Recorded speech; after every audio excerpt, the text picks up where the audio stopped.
Loss of 9. Mitchell dropped it, picked off. Devin Bush on the return. Bush still going. Touchdown! A pick 6 for the Cleveland defense. The runner here. Henry up the middle, pushing forward. Touchdown!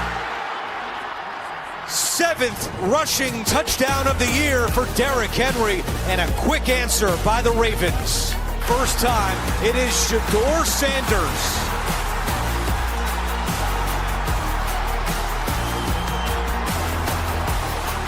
Fans do not know that Gabriel is being evaluated for a concussion. Go out there and execute. 3rd down and 10. Sanders takes a big hit, and he's picked off.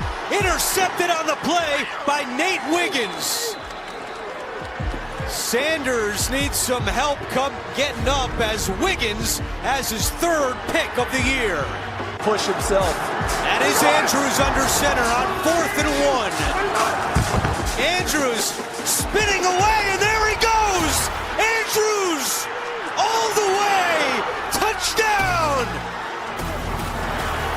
What a call by the Ravens! Pressure's coming. Sanders fires, and it's broken up by Roquan Smith.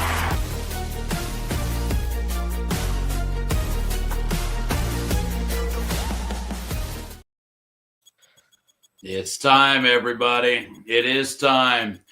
You saw it right there. We have now embarked in a new era of Cleveland Browns football. The Shedeur Sanders era has begun in Cleveland, and it has begun pretty much the same way that every era has begun, with a winnable game and a loss at the tail end of the day to an AFC North rival. You saw it right there. The Ravens beat the Browns 23-16 in a game that, yes, if you look at those highlights, Cleveland was winning up until about 5 minutes to go in the game, and that Mark Andrews rushing touchdown sealed it. But I don't know. We're going to be talking about the Mark Andrews rushing touchdown more than we're going to be talking about who came in the second half for the Cleveland Browns. Again, Shedeur Sanders, 4 of 16 for 47 yards, a touchdown, 2 sacks. I don't know if that includes the intentional ground penalty that he had in the 4th quarter. But yes, the Shedeur Sanders era has begun in Cleveland, gentlemen. What are your initial reactions? Double A? I was going to say, Eli. That's Double A to Anthony Alford. That's Eli Moon. I'm Rob Rozycki. This is the main event on the Inside Edge Podcasting Network. I was going to say, Eli, I know you waited for this. Look, listen, a lot of fans have waited for this. Obviously, you didn't want it to come in these circumstances. No, because they didn't wait for this. Right. But a lot of it is just, hey, what did you want to – you just wanted to see Shedeur, right? Just wanted to see him play. And after we saw him play today, and we'll hear his post-game comments here in a second, but that doesn't look like a quarterback, at least today. That did not look like a quarterback that's ready to lead this franchise into the future. It's just not today. Whether he wasn't prepared to play, which is on him, or anything like that. But, I mean, you see the stats right there, and when you watch the second half, you saw flashes. But Rob and Eli, I did not see a guy who looked comfortable. I did not see a guy who had full command of the offense. But also, to be fair as well, the talent around him, not that great either. But young guy who's not ready to play, holding on to the football for too long, rookie mistakes, things that you would think, you would hope that could be corrected. But let's not sugarcoat it. He didn't look good at all today. He did not look good whatsoever. Yeah. Here's the thing. Hello, gentlemen. Happy Sunday to both of you, and happy Sunday to everybody out there tuning in. Today wasn't good stat-wise for Shedeur, but what I will say is the game was exciting, and that's the thing. When you look at it, I know wins and losses are what a quarterback's measured by. Before anybody comes after me and says, okay, we don't care about exciting, because Jameis Winston's exciting. Brandon Whedon, for all, in terms of purposes, is exciting on the football field. Not for the right reason. All getting back to Shedeur here. At the end of the day, stat-wise, 416, you see it below me. 47 yards, 0 touchdowns, 2 picks. Not good. But watch that game, the drive at the end of the game, rather, where he puts it in the breadbasket a few times, and it makes the game where, okay, we feel like we can make a deep throw and have a chance. At the end of the day, he did not complete 12 of his 16 passes. So you can't sit here and say he deserves a start next week, but I think it gave you a look into, okay, for everybody saying, is he, where is he in his progression? I think he does have a lot of upside. But kind of just talking as a whole here, Browns quarterback, Dillon Gabriel, who obviously went down earlier in the game, he didn't lose his starting job today, or shouldn't have, to Shedeur Sanders. As much as I want to say it, I'm a Shedeur Sanders guy. Let's not sit here and act like I haven't been doing perfect timing for the last 5, 6 weeks, 7 weeks, whatever. But it is to a point where I have to acknowledge that I want the Cleveland Browns to win. And if it's Dillon Gabriel right now that gives us the best chance to win, or at least had us in the best chance to win because we were up when he went out, then we have to give him one more shake. But I do want to see what Shedeur Sanders does with first-team reps and a full game, because he did get a worn-out defense, and he didn't have first-team reps all week. We heard him talk after the game. We'll look at it, but this is his first time kind of interacting with some of these guys in a real professional football game. So that's my take. A lot of upside, and it would have been really cool if he would have punched it in. I thought for a moment he had it. It's weird. I was watching this happen, and there were more than a few thoughts that were running through my head. Number one, I think the poor performance today was as much about the organization and the process that he was prepared and developed that it does the quarterback. I think in a lot of cases, with not just Sanders in Cleveland, but any quarterback in any city, I think, a failed prospect says as much about the organization as it does about the prospect. I think, you mentioned the first team reps. There was a chance for him to get some first team reps in practice the last few weeks, knowing full well that he was a play away from being put in, which is exactly what happened today. I didn't think he was in a good spot as a rookie quarterback. I hate it when any rookie quarterback makes their debut in an injury-related situation like this. Normally, you like to see a full week of prep. He's going to be the starter. He's going to come in week one, minute one, play one, and run this thing. Not, oh shit, we have the one guy, he's walking funny to the right a little bit. We got to put him on concussion protocol. Shedeur, get your ass in there, son. That's no way for a quarterback to make his debut, especially one that never had any first-team reps, as Eli alluded to. But, looking at this whole thing too, I think the Browns are in a situation where between these two quarterbacks, if you wanted to put them together, I think you got a hell of a quarterback. I think if you had Dillon Gabriel's processing power and his, the way he can break down a defense in Shedeur's body, we would be fine, because we did see Shedeur make a couple of big throws. He did look like he was an NFL quarterback in an NFL pocket. It's just, okay, judging by the interception and a couple other spots, yeah, you missed some open receivers. Yeah, the ball went into some wrong spots that maybe Dillon Gabriel might not have put. But, it seems like they got one quarterback that can make the throws but doesn't know what throw to make. But then you have the other quarterback that has no idea what throw to make but can make any throw on the field. So the Browns are in a hard spot right now. I think Eli is right. There was nothing that was done today to take a starting job. I believe that you cannot lose a starting job to injury. One can be stolen from you. And Dillon Gabriel did not do anything before he got knocked out, and Shedeur Sanders did not do anything once he came back in to steal a job. So I would think as of right now, this Browns starting quarterback situation stays status quo with maybe a couple of extra reps for Shedeur in practice. Let's hear from Shedeur. We're gonna give credit. Mary Kay captured this video, but Shedeur talking after the game. Let's hear what he had to say. Played good. I don't think I play good at all. I think it's a lot of things, we need to look at, during the week and go and just get comfortable even throwing routes, with Jerry and throwing routes with all those guys. So I think that was my first ball to him all year. No, but other than that, I just think overall we just got to go next week and understand so then we have a week to prepare stuff I like to do. Seems like he is talking like he is preparing to be the starting quarterback next week, at least in his mind. I don't know if, he has been told anything or just assumed stuff, and the other thing is too, is like, if he was not just making a joke, which it sounds, I'll give him a little room. If that was the first ball or one of the first balls he threw Jerry Jeudy, then everything I said about an organizational failure applies to Shedeur Sanders right now. Well, yeah. Kevin Stefanski has been known, and he has said publicly that he does not really dedicate much time to backups in terms of those guys working with the first teamers. It's different when you got a 30-year-old Mason Rudolph backing up Aaron Rodgers as opposed to a 22-year-old, 23-year-old rookie backing up another rookie.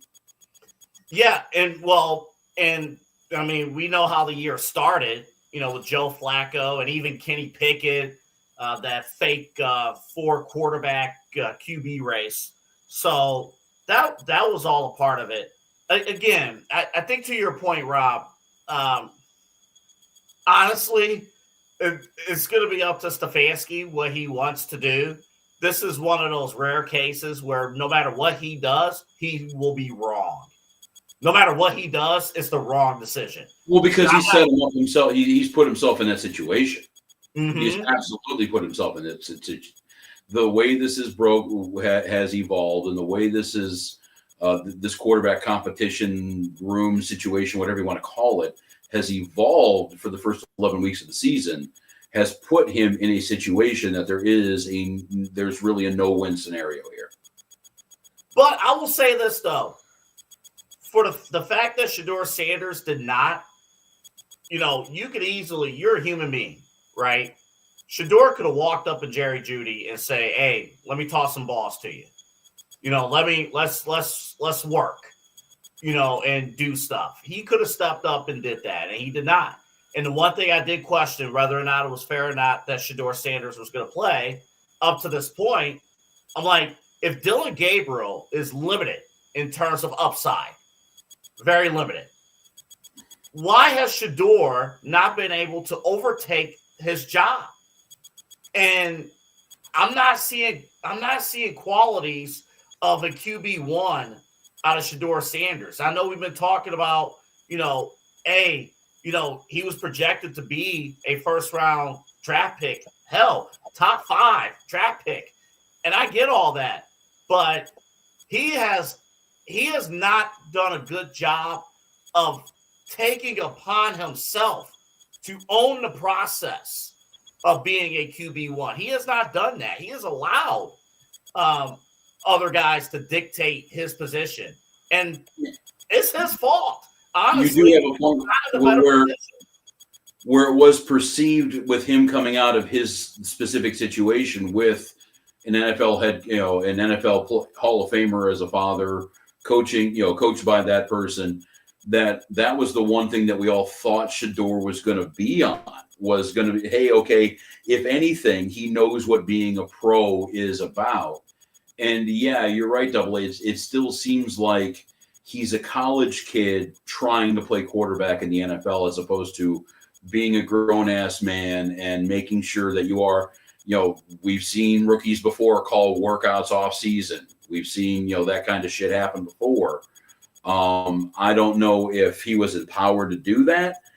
I don't know what his situation was within the building. I know he was a 5th-round pick, so he doesn't exactly have the clout that maybe a Baker Mayfield would have had in years past, or even a Brandon Wheaton being at the ass end of the first round.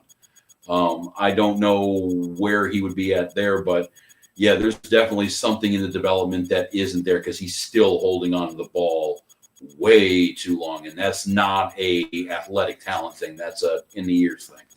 Yeah, but let's call it like we see it, though, gentlemen, because at the end of the day, if Shedeur Sanders lands that pass at the end of the game where he got ripped out from the receiver, and I'm not Off the top of my head, I can't think of exactly what receiver it was for the Browns, but I think it was Leviathan.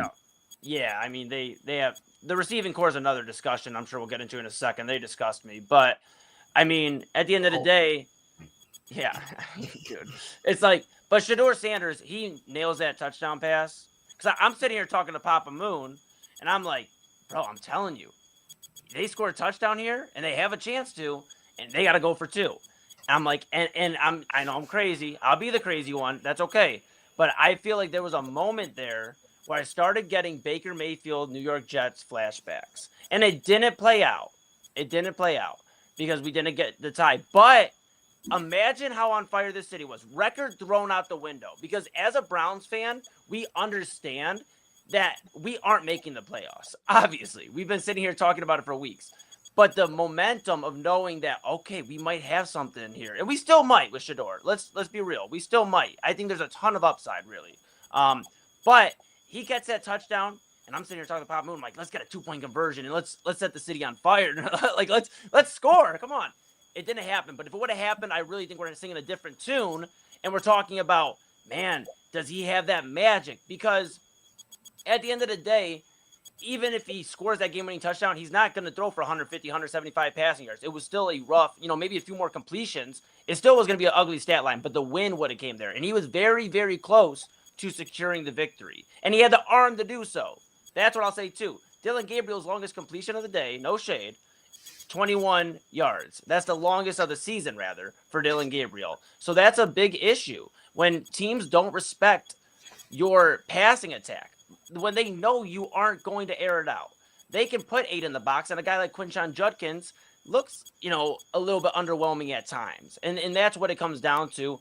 But I have calmed down. After the game, I was like, we got to give Shedeur first-team reps. He has to start. I talked to my guy, Cliche, Cleveland artist here, my bro, and he's like, you can't, and that's where I came with it, and that's why I came to my conclusion that you can't bench Dillon Gabriel because he was winning the game, and he though he wasn't impressive, he wasn't losing them the football game. That's been my argument with Dillon pretty much since day one, is he hasn't really done anything to lose a game yet. Yeah. Yeah. But I think you could flip it around and say he hasn't done anything to win either. You can absolutely say that's that. why I'm saying no matter what Stefanski does, it's the wrong decision. Because I could turn around and say, well, if Shedeur does have the higher upside, I mean, you got a guy who has a stronger arm. You have a guy who can actually scramble out of situations, can actually convert third downs. We had no third down conversions until Shedeur came into the game. Right. So if you have somebody who, if he has a higher upside, you give him an opportunity to work with the ones, and maybe you can rip off some games and up his value or something of that nature, maybe you do go with Shedeur. Because I think with Dillon, you've seen what you need to see.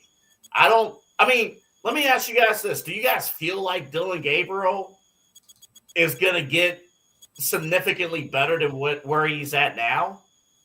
No. And it's not in the near future. No. He might be a good backup 5, 6, 7 years down the road. Right. So what are we doing? I mean, exactly. That's what exactly. I'm saying. Like, if you put him back out there, if you put Dillon Gabriel back out there, you're wasting time.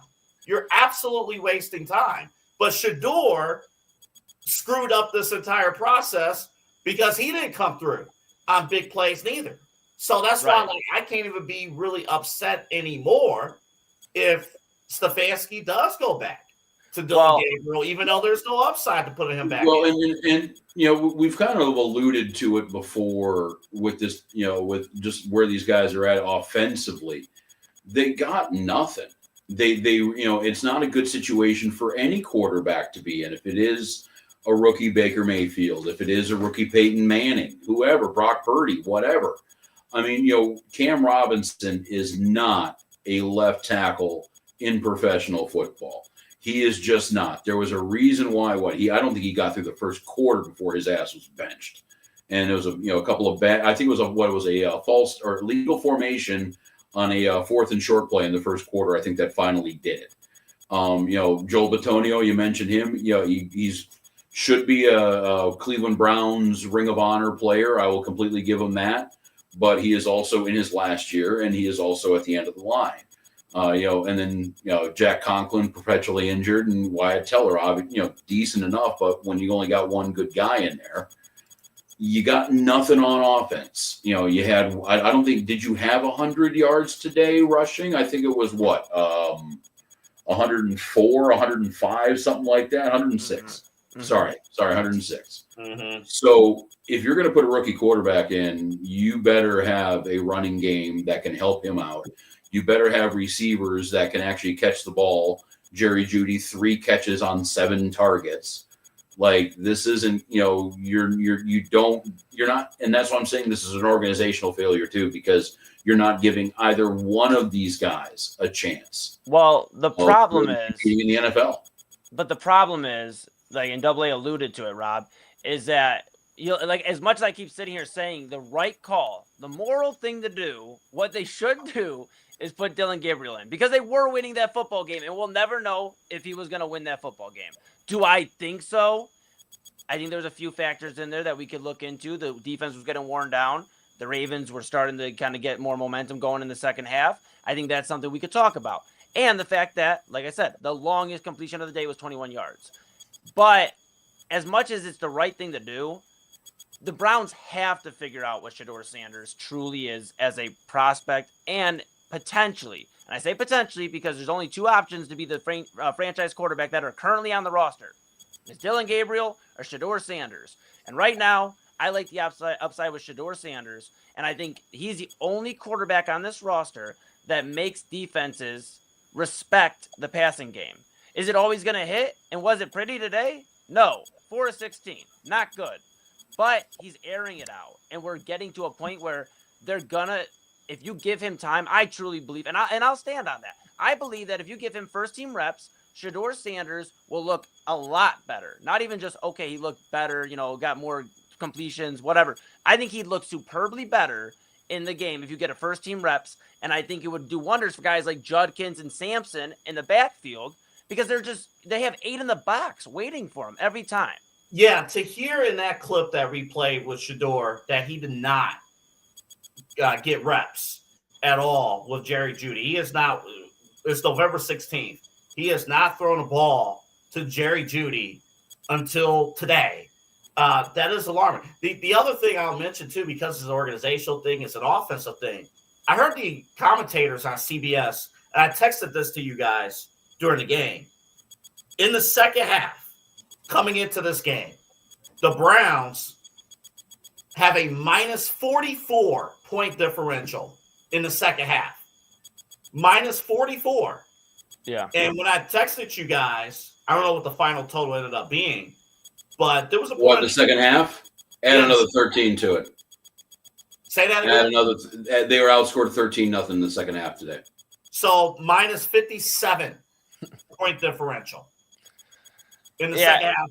And then when I texted you guys, 19 yards gained in the second quarter. It might have been a few more tacked on, but that's it. So literally you have no talent on the offensive side of the ball other than, a few glimpses with, Junkins and, and Bond, a couple others. Like you have no talent. Yes.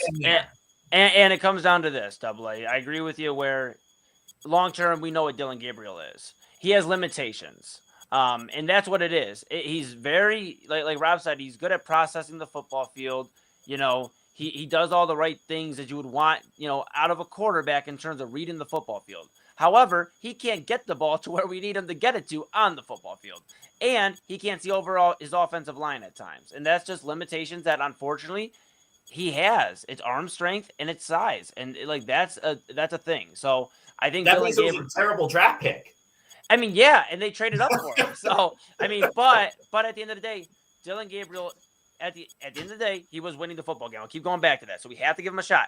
I think, like I said, I keep going back to it. Shedeur Sanders is really what the Browns should be looking at to find out what they need to do in the draft. I was talking about this earlier, and just thinking about it, the Browns are in a spot where they could probably draft first overall, or they could draft probably somewhere 7, 8 near the back, top 10 is where I'm imagining them. Top 4 right now, I think. Yeah, so I'm imagining just based off, get a win here, whatever. We'll see what happens. Play Vegas next week. But I see it being where the Browns are going to be in that top 10, anywhere in that range. Could draft number 1 overall. So at this point, Shedeur Sanders, give him a shot to get first-team reps. Let him go out there and get a chance. I think you give Gabriel a shot, and I think he'll play himself out of the starting position. And you get Shedeur that opportunity, and then you find out 2 things, right? You find out, is Shedeur the guy? And perfect. If you know that he's the guy, you're probably going to be drafted around 7 or 8 in the draft, and you can establish supporting cast around him. And if he isn't the guy, and we find that out by giving him at least close to, 5-6 games of, some sort of, film. And if we find out he's not the guy, then it's fail for Mendoza. I mean, that's just what it is. That's what it is. That's where my heart's at least at. I think the only guy that could lead us long-term with upside is Shedeur, and if not, he's playing at Indiana University right now. There is a uncomfortable conversation that I kind of don't want to entertain, but it will come up. There is a guy that you are paying $250 million to. Yeah, there is. On the roster. And if everybody else that you put out on the field is deemed not ready to play, and look, Joe Flacco's coming back down to earth a little bit in Cincinnati. So if nobody else is deemed ready to play or is good enough to play, there is a guy that you're paying $250 million that nobody wants to see. And I don't care to see him. Well, did you see the ticket prices today? Nobody really wanted to see this shit either. Well, I was down. I've never seen this. So for the Browns home games, I go, our college buddies, one of their dads, they usually tailgate for every home game. So we go down there, and I sent you guys the video. It was a ghost town. I was at the airport. It was a ghost town in downtown. And then I've never seen, so we left the tailgate like around 3:00, and we went to a local establishment in Lakewood, and the place was packed. They have, Sunday ticket. Shockingly, a lot of Bills fans actually, but on Sunday ticket, people were popping huge for Baker versus Josh Allen. That was a great game. We'll talk about that later in the show. And then when the Browns started to play, the bar was half empty. People left. I've never seen this before here in Cleveland. Like when it was time for Browns football, half the bar was a ghost town. So, yeah. We're pointing to a conversation where I think the Browns, and I told this to our guys in the pregame show today, this is the lowest point in Browns football since they've returned. Not 0-16, because, Rob, we joked at TAM, at least with 0-16, there was light at the end of the tunnel. There was 5 quarterbacks that you could choose. And they got you Baker. Yeah, 0-16 got you Baker Mayfield. That's what happened. Yeah, you got Baker Mayfield, you got Denzel Ward, and you got Nick Chubb. That's what 0-16 got you. This is the lowest point. People don't care about the Browns because they've screwed up so many times, and they've drafted terribly. And anything that you want from the Haslams, they do the exact opposite.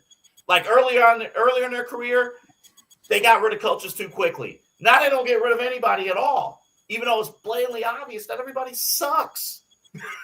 But a moment could change.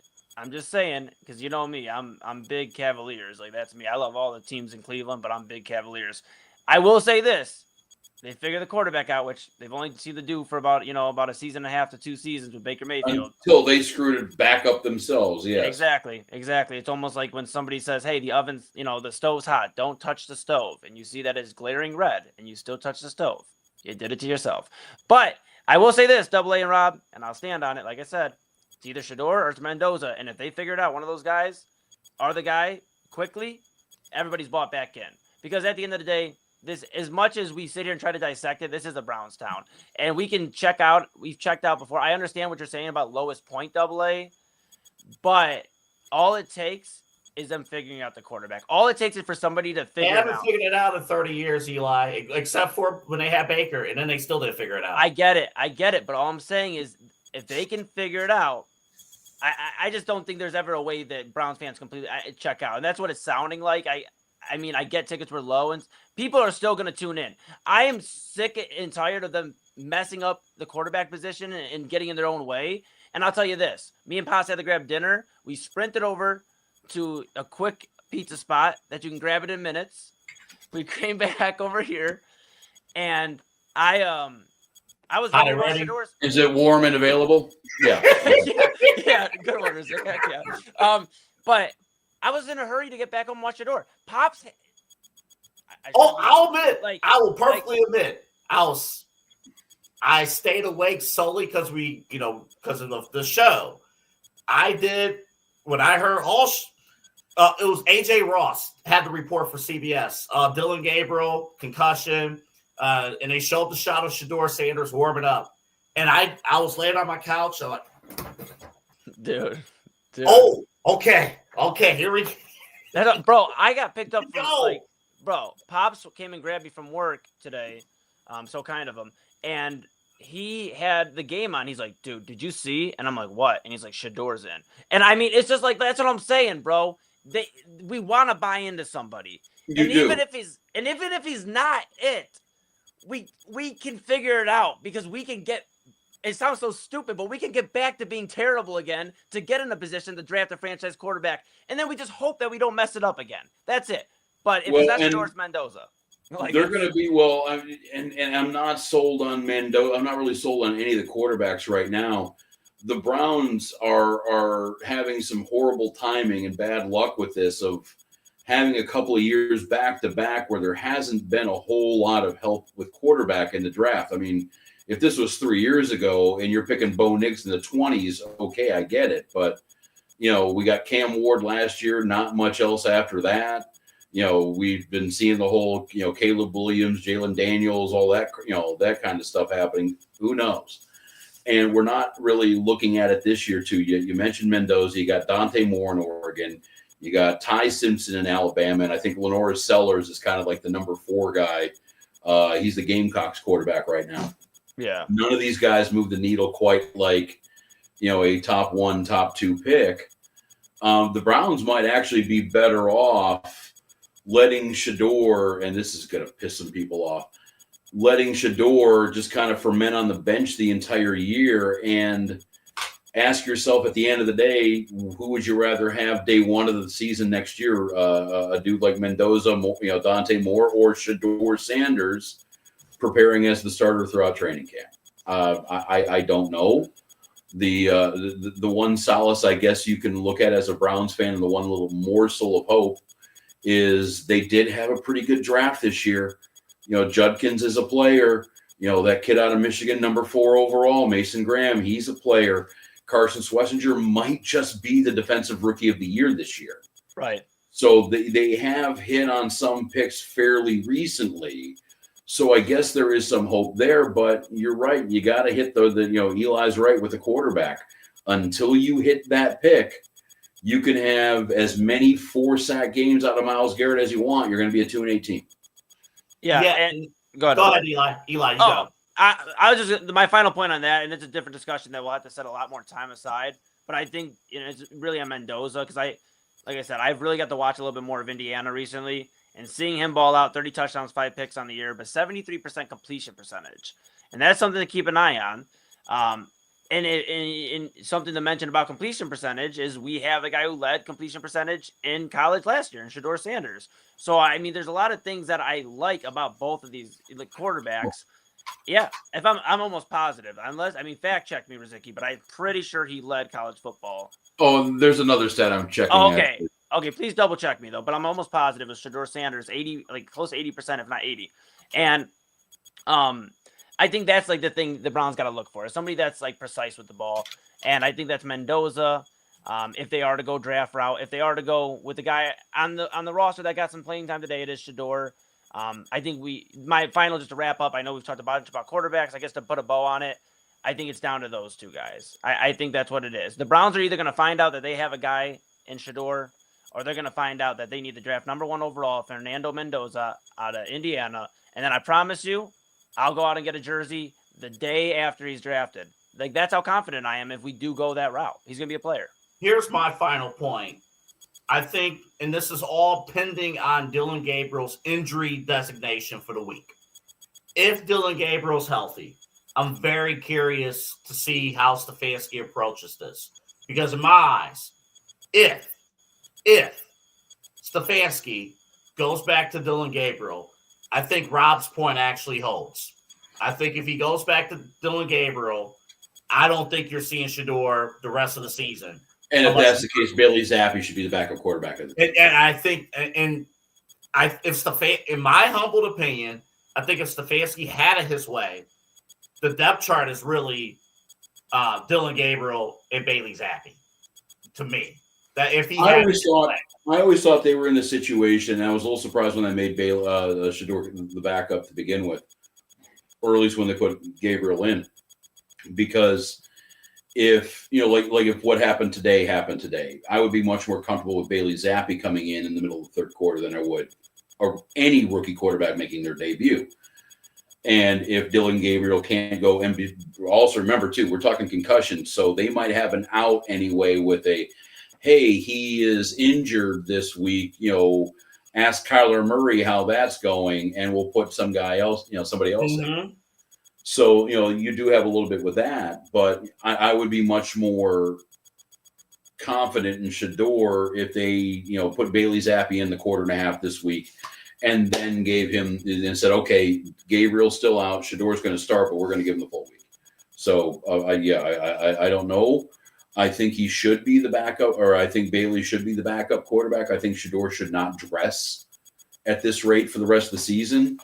And let him kind of stay in the incubator for a little bit while longer before we set him off into the world for real.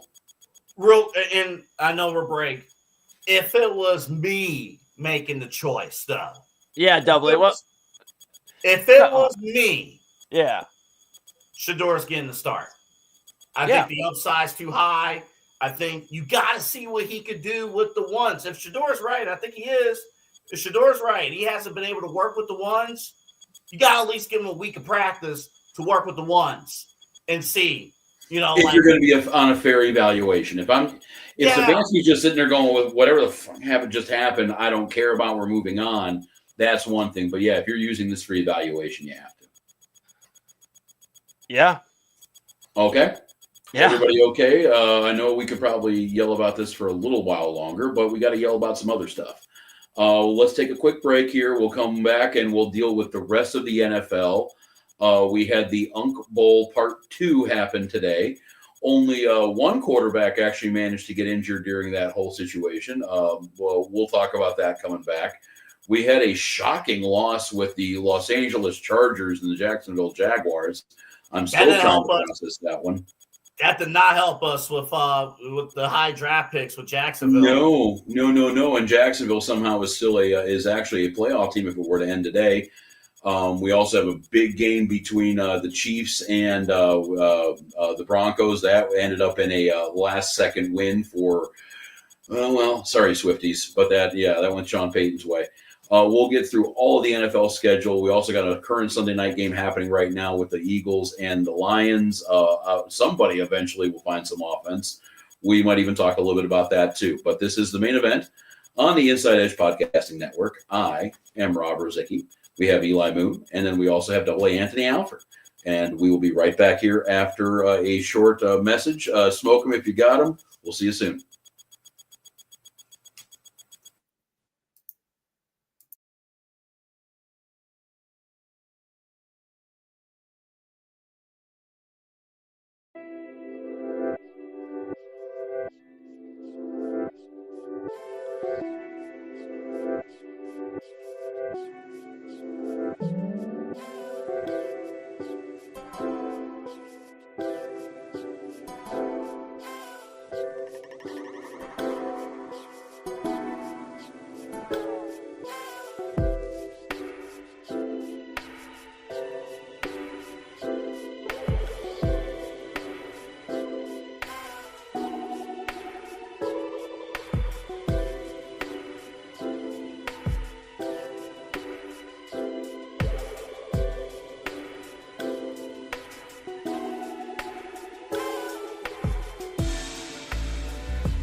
it's like you have to be a bitch to play for the Bengals. This is the main event here on the Inside Edge Podcasting Network.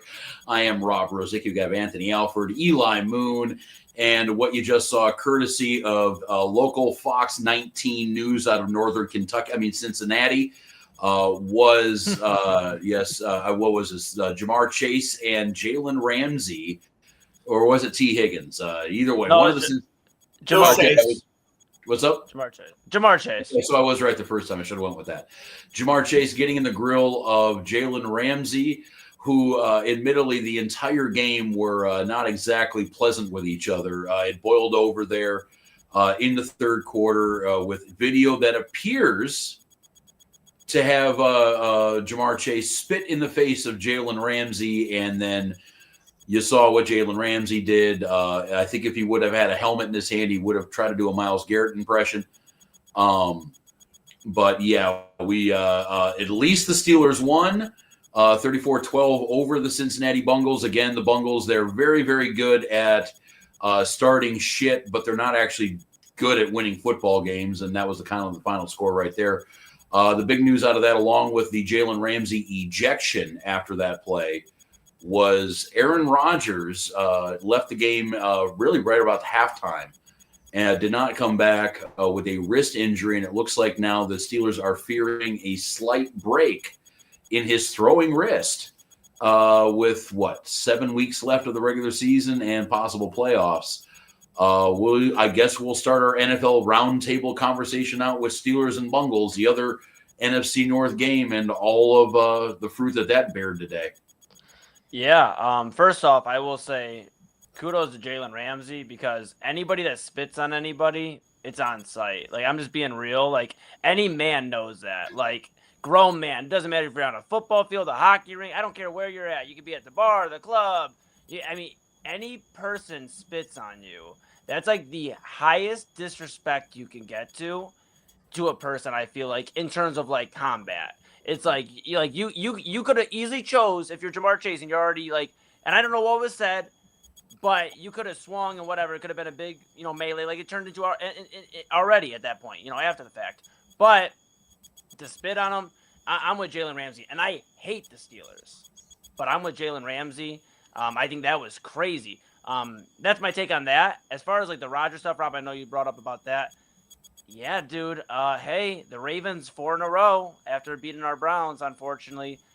Yeah, they might not. Yeah, they may not win the division at this point, buddy. Double A, you want to add some thoughts for our bud Rob on his Steelers? No, let me get Rob's response to that first. Okay. That's just too good to pass up. Go ahead, Rob. Well, I'm emotionally prepared for that anyway, because they were talking about Baltimore surge long before Aaron Rodgers got hurt this season. I think they were talking about their surge before it actually started. So yeah, I understood that. Yes, this isn't the Broncos and the Chiefs right now, where the Broncos, I think, have a 4.5 game lead in that division. This division lead was always skeptical at best, at least for the last month while Lamar Jackson's been hurt.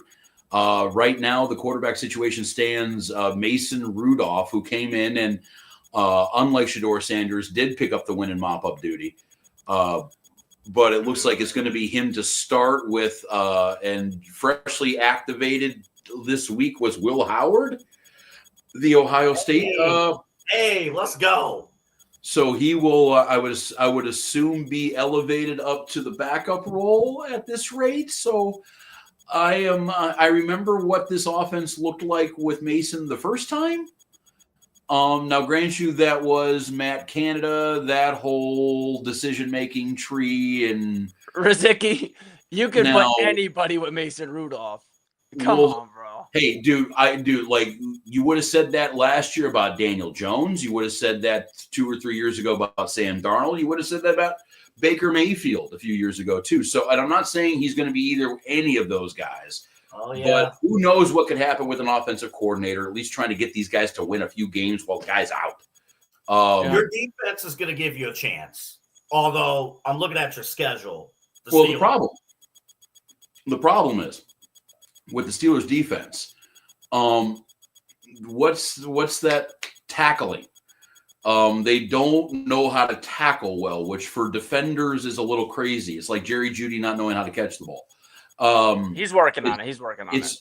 The one thing that you are right with Double A is when that defense is turning the ball over. When they are getting, they had they had a defensive touchdown today. A couple of games ago they had 5 turnovers. When they can get something going like that, like against Indy, then okay, great. But you saw the open field tackling with the Steelers. If you were watching that game, I mean, between the Bengals and the Steelers both, it was pretty much high school tackling. I think in a lot of cases, Double A, some of the games that you'll see Friday nights will have better fundamentals than what we've seen in that game. But as far as the Jalen Ramsey stuff, I understand, Eli, you're talking about, you see red, you're a man, you got to respect. But, dude, you're getting paid a lot of money to win football games. And I understand that, yes, that is something that is designed to set you off. Now, you said that Chase could have swung at him and, they could have had their to do.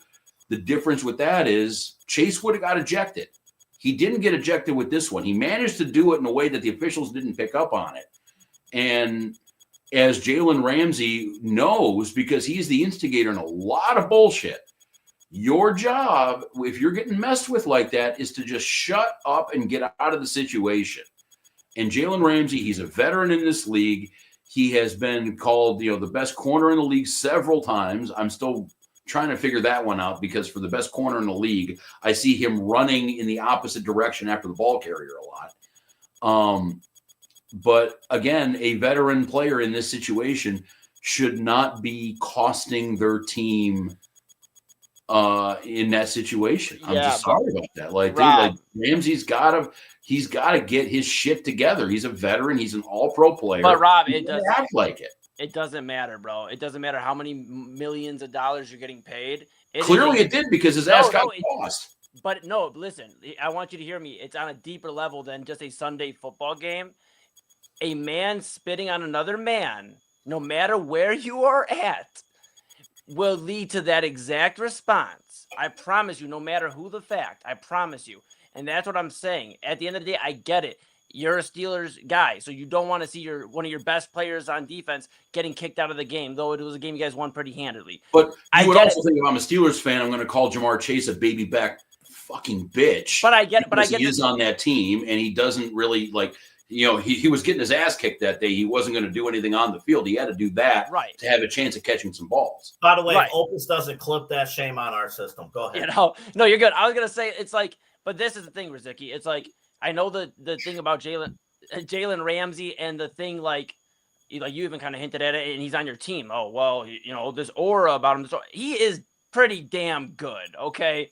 And I think, that aside, no matter even if he was a 5th string cornerback, you want to be on the field, in that kind of moment. But it's the respect. It's like that is a man-to-man thing. So I'm with Jalen Ramsey, regardless if he was getting paid minimum wage or $100 million per year. Thing is, this is a dude that will go out of his way. And I've read the Sports Illustrated stories about during game week, he'll find the wives and girlfriends of the guys he's playing, get into their DMs on social media, and then talk shit about it during the game. This dude has no problem basically going over any line of respect when he's the aggressor. So if you're going to do that kind of shit, and if you're going to be known for running your mouth the whole time, then you better be ready that someone's going to do the same thing to you. So as teammates, this. I'm watching the video again on the side computer. It's just on the loop. They got to step in quicker. I think both teams. I mean, we always talk about we talk about every week protecting your investment, protecting your top players each and every single week. I mean, if we were out and let's say, and Eli got into something, like I need to step in. Like we got to step in immediately. And at least with bail money, yeah. Before it gets the bail money, you got to step in. I think that's bad leadership from both teams because that situation, you shouldn't be face to face like that immediately after the play. Well, that's when one of your linemen step in. And it's like, hey, I'm going to get you away. That's that. Eli's point, that's when the 7-string corner does come on in with a haymaker drop kick shot, because he can get tossed and they'll have to find a new gunner on special teams. Okay. Right. But yeah, like, the problem is, and we all know the history with, again, when we were doing the show 10 years ago, these teams hated each other. When we were 10 years before that, they hated each other. So these games are already a little chippy to start out with. So I can, I don't condone the leadership of the teams letting it go for a second, but I do understand kind of where they're going, because again, these teams hate you're hearing me talk as a fan. Like I have a special place in hell for the Bengals that the Browns and Ravens don't occupy. But right. So that is what it is. Back to the AFC North here for a second, because the schedule's interesting. The Steelers have coming up, I had it up, the Bears, the Bills, and then, oh my goodness, your schedule, the schedule's kind of tough. Wow. Double A, you're like a doctor reading bad results. Like, like Bears, Bills. What is that lump? Yeah, Double A. Dolphins, but then Detroit, Cleveland, and then Baltimore again. You have 2 games against Baltimore in December. That's tough. But then you also got Miami and Cleveland thrown in there too, so that kind of helps. But it doesn't. But the Ravens are a game back of the division, is what Double A is alluding to. And you have the head-to-head factor too. So that's going to be interesting. Again, Baltimore, we kind of knew that they're not going to sneak up on anybody. And there's a deeper conversation that we're going to have about what we term pre-owned quarterbacks. I know, Rob, you made a point about Mason Rudolph. Like, okay, he's been in the system. His situation is a little different because he's been in the system for a long time. It seems like he took a break. He took a year in Tennessee to kind of get right. But yeah, he's back. It seems like no matter what happens in the NFL, Mike Tomlin and Mason Rudolph stays in Pittsburgh. It's like Matt Festa and Stephen Vogt. I don't understand it. I just don't. Yeah. Wait, Double A, can I? I'm sorry. Quick side note. Rozycki, did you say Mason Rudolph went to Tennessee to get right? What does that involve? Mason Rudolph getting right? It's like a gap year when you go to Europe and screw around, or when you just take a year off and go find yourself. I think that's kind of what happened there. No. This is how getting right. This is how. Working on an arm motion. Well, I mean, he wanted that, the great opportunity to work for Callahan, who was about ready to lose his job, and see what the sinking ship that is the Tennessee Titans looks like. So, yeah.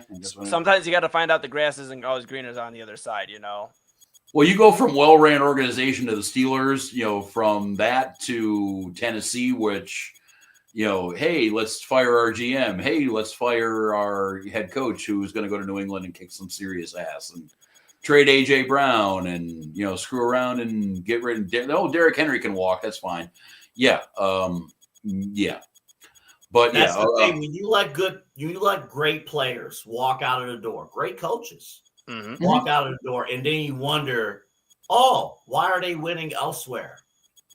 It's like they were all in your building.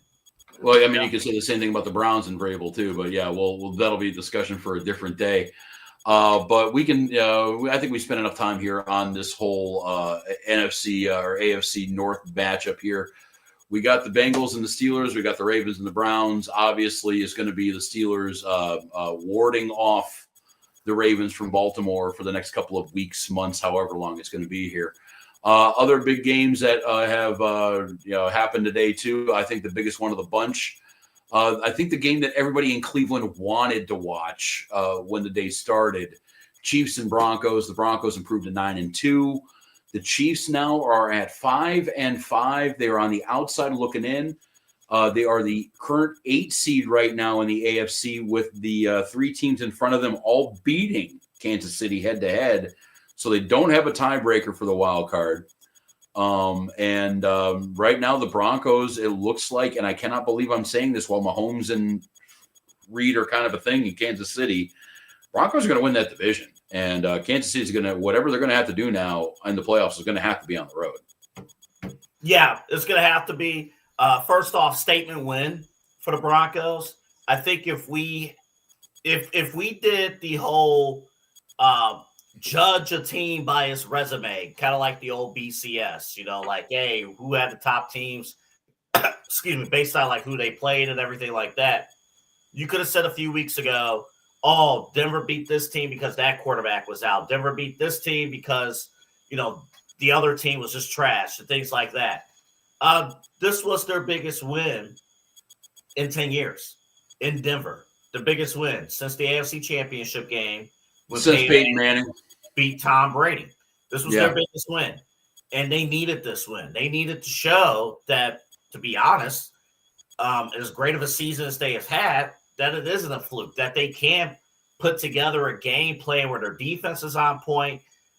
Bo Nix is not going to light it on fire, but man, again, fourth quarter, Bo Nix makes plays. In the fourth quarter, Sean Payton draws it up.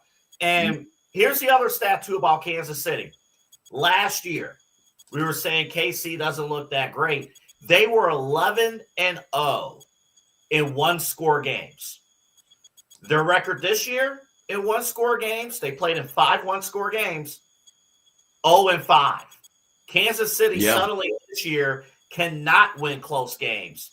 And that's why they're finding themselves on the outside looking in for the playoffs. And they can forget about the division, obviously. Like, that's done. So it's wild card or bust now for the Chiefs. I guess when do we progress and when do we have a real conversation of, oh shit, they might actually miss the playoffs? They won't. And here's the reality of the situation. The Chiefs are going to be probably, and I hate saying it, and we can clip this and save it for future use because the Chiefs are going to end up in the AFC Championship game again.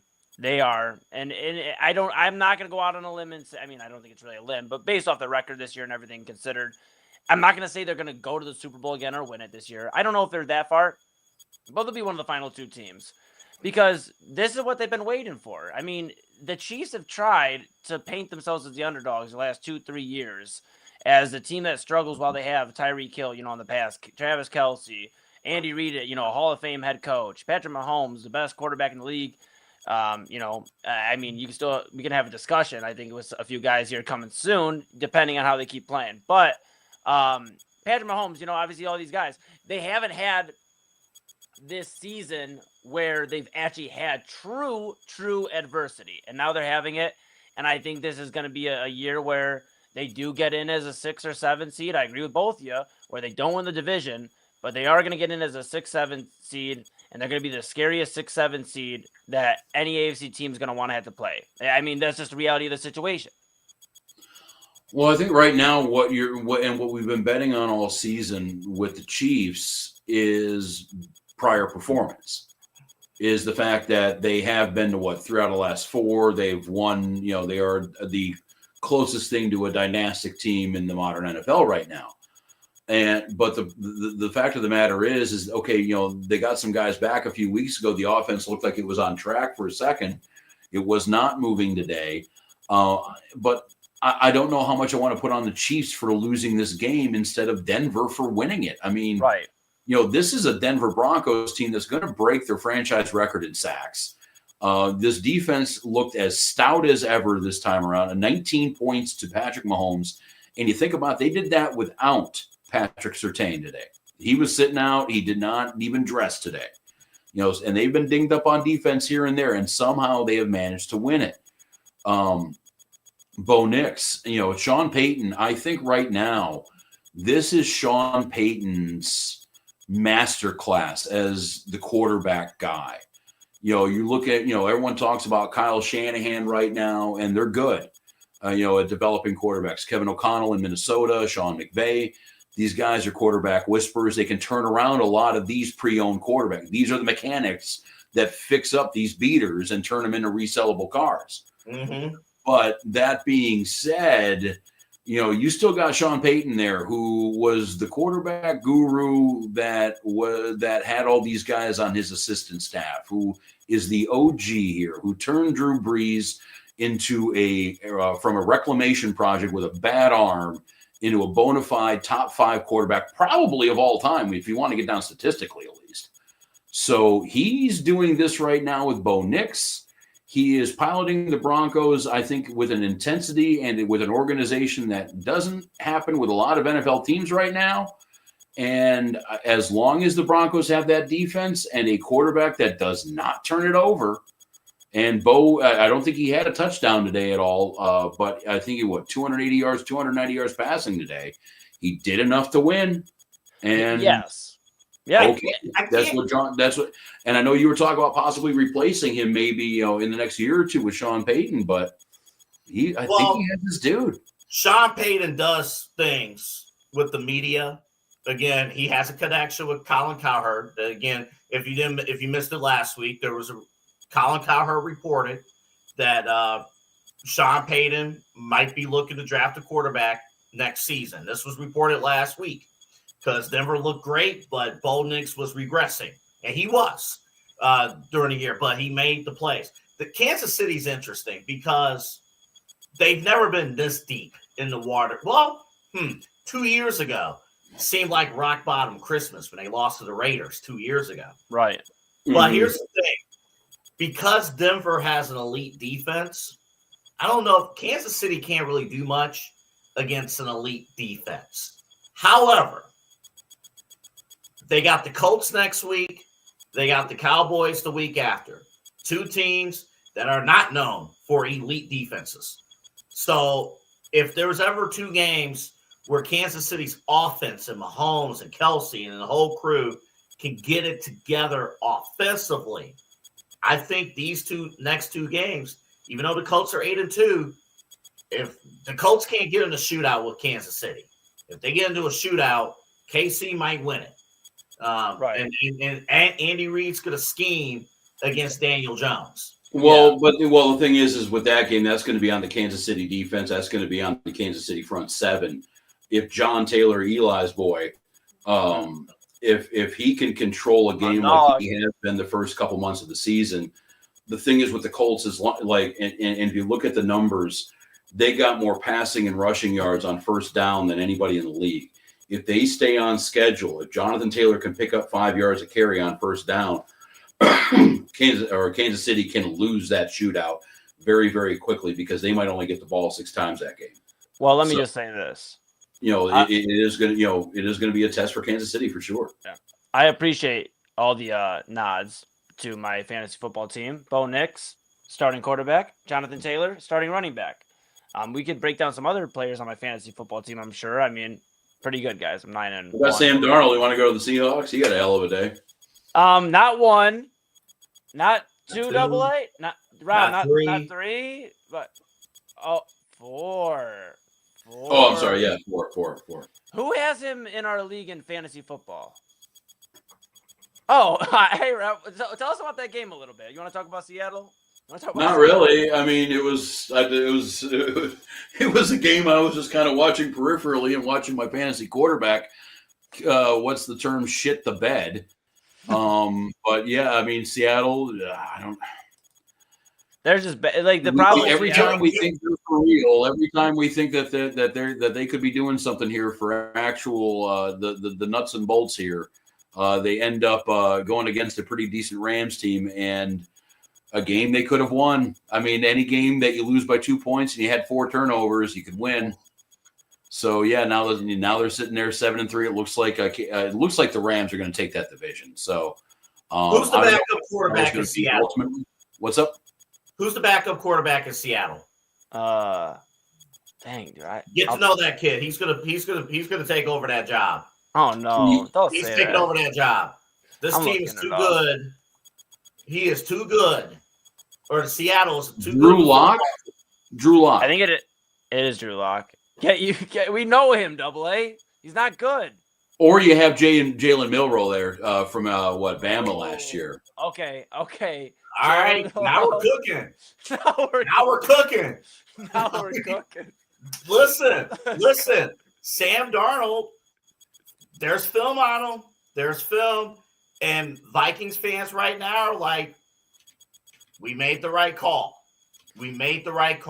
Anytime there's expectation on Sam Darnold, he crumbles.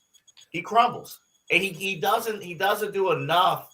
He's not talented enough to get out of bad situations. He He's forcing the football into bad situations. Like, he's staring down receivers. He's doing rookie mistakes. He's committing rookie mistakes. Yeah, but Double A, I think here's the thing about Sam Darnold. And I heard you talk about Minnesota, and I know Rozycki is just burning up hearing about how he just was terrible today. But here's the thing. It happens. About Darnold, I don't think – because you said something that was interesting about Minnesota. I know we're talking about Seattle for a moment, and I know this is NFL Roundtable. I just want to bring Minnesota to the table for a moment and say there wasn't a right call in that, honestly. Because J.J. McCarthy hasn't shown that he's really worth a damn either. I mean – I think his ceiling is higher. Sure, but they had Daniel Jones too, by the way. I mean, if that means anything. Oof. I think it's interesting when we look at like guys like Sam Darnold, Double A touched on it with like the what do you keep calling them, Double A, the pre-owned quarterbacks? Yeah, he's a pre-owned Toyota.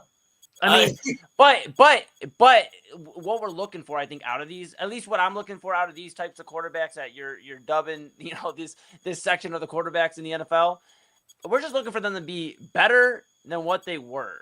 And I think Sam Darnold's already a success as far as to his career, he was seeing ghosts and we thought it was over. The fact that he's going to be, reality, I know. Well, he's making a Scooby-Doo sequel right now, the way he's playing. But here's the reality. But the week before, he just balled. The last 2 weeks, he balled out. And that was 2 weeks ago against, it turns out to be a bad Washington Commanders team. I get it. You can't stop anybody. But you play who you play. And at the end of the day, if he comes out and looks good next week, we're going to be having a conversation about, well, it was just a bad, at least I will be, about it was just a bad game for Sam Darnold. I hope a really bad one.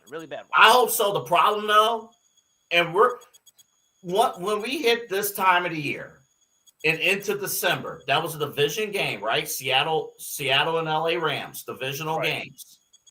I'm telling you, these coaches, they have film on these pre-owned quarterbacks. They have the film. They know the bad tendencies. They just know it. And for the record, we're saying Darnold had a bad game last week, going 10 for 12, 180 yards, a touchdown and a pick, and a 111 quarterback rating. He didn't throw the ball a lot, but he was efficient. But I don't know, like with these, you call them pre-owned quarterbacks, you call them whatever here. The Baker Mayfields, the now Sam Darnold, Daniel Jones guys. Eli, they're never going to bench Darnold this year or probably next year because, and just like Baker Mayfield could struggle for another month and a half, same thing in Tampa Bay. Because who are you going to get on an off-season's notice that is just as good? Exactly. That's where a lot of these quarterbacks are going to be, these mid-level, high, maybe the mid-level, the higher, lower-level guys. Yeah, we understand you're not Patrick Mahomes or Josh Allen or Lamar Jackson, but if we get rid of you, we're going to be playing the whole Dylan Gabriel, Shedeur Sanders, Joe Flacco game. Right. Or in this case, Drew Lock or whoever. So they're not going to get rid of any of these guys unless they have a damn good thing coming up the pipe. And we talked about the quarterback coming out of college, last time around. If there's any decent quarterbacks, I'll guarantee you they're not going to be the 5th, 6th, 7th quarterback taken off the board. So they're, teams are going to kind of be stuck where they're stuck at, like it or not, I think for the next year or so. Go ahead, Eli. Go ahead. Oh, I was going to say something to get you a little bit more riled up, but I believe it. I think Sam Darnold's going to win a playoff game or two, bro. I know you think he ain't going to, finish the year, it sounds like, or he's going to win a playoff game. Mark my words. Sam Darnold's going to win a playoff game, if not 2, for the Seattle Seahawks this year. I personally like Seattle. I do. I personally like, I think, JSN has had an unbelievable year. Their backfield, when healthy, is pretty good. And Seattle, again, one of those, like, you don't realize it because they're in the Pacific Northwest, and you look like, oh, crap, they have 7 wins already. I just hope. I don't want to see Sam Darnold fall apart, but I don't have a good feeling of the future for him. I just don't. Let me ask you this. And that's a tough thing with all these used quarterbacks, the retread guys is, and you can say it about everybody. Anybody, we said I feel about that way about Daniel Jones. Full transparency. And that's what I was going to ask you. Not Baker Mayfield to a point. You're not going to believe it until you absolutely see it. Right. Baker, I see it. I know Eli got a question. Baker, because Baker's established, right? Baker has been there in Tampa for a while. He is a viable successor to Tom Brady. He is a Tampa Bay Buccaneer. He is that guy. But Daniel Jones is still finding a way. And Sam he has Darnold, the opportunity to do that. He has the opportunity, I think, to stick around. I don't know if Darnold's going to be a dude in Seattle for the next 5, 6, 7 years. I think with Danny Dimes and I think with definitely Baker, you got the chance that, yeah, you might have actually found another man's trash and turned it into legitimate treasure. So, Eli, you got a question for me real quick? It was basically about Daniel Jones and Sam Darnold. Yeah. Basically, like, you had talked about it a few weeks ago where, you were harping on Daniel Jones and saying he's going to be the demise, essentially, of the Colts because you don't trust him. And now we're having this conversation 2 weeks later about Sam Darnold. It's a simple question, and then I guess this is all I have left on this section of quarterbacks. Who do you trust more going into a playoff game right now, Daniel Jones or Sam Darnold?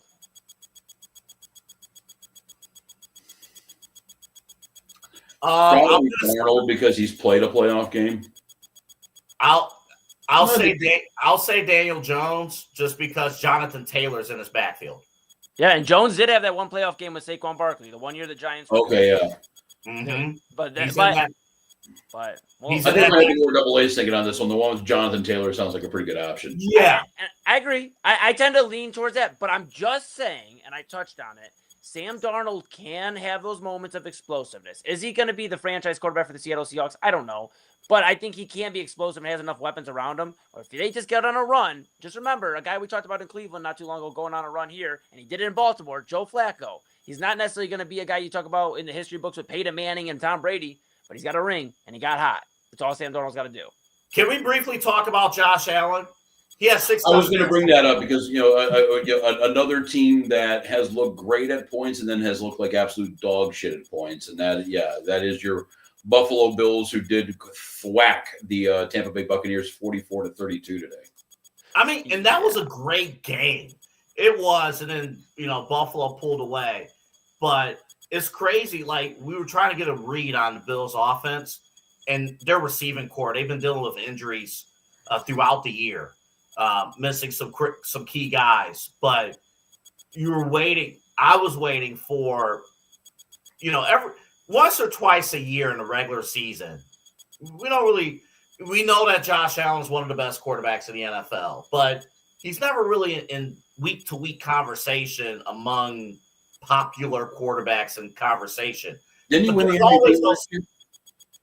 I was going to say there's always those 1 or 2 games where Josh Allen reminds America, I am that guy. And he did that today. Well, 3 passing touchdowns, 3 rushing touchdowns today for the Buffalo Bills, reminding people that, hey, we are still here. The Bills are still a good football team. We're still around. We're still going to contend in the AFC, even though their division might be out of reach. Maybe there might still be a chance, but New England's pulling away in that division. Yeah, and it's also without Keon Coleman. They talked about it. Deion Dawkins, one of the leaders on that team on the offensive line. He talked about, Keon Coleman, he said something along the lines, I'm just going to paraphrase, basically, pats on the back are over. You got to basically get your shit together, essentially. So they told Keon Coleman, this is a guy they drafted pretty highly. I'm a big Keon Coleman fan. He played at Michigan State, then said basically our quarterbacks suck. Didn't really say that, so I'm just summarizing by him going to Florida State and playing with a better quarterback. That year Florida State was good.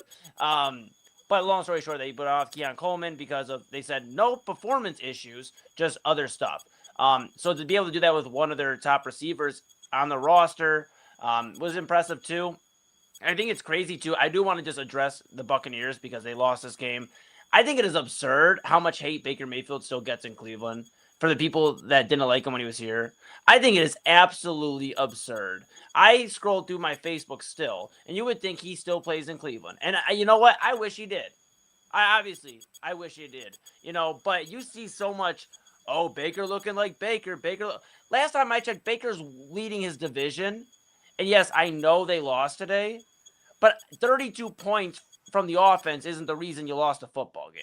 So I don't know. That is just my. Tampa's had a ton of. And he's doing that without Mike Evans right now. He's doing that without a lot of big weapons. Godwin's been out the whole year pretty much. I mean, Buka, I think, missed a Bucky game. Irving.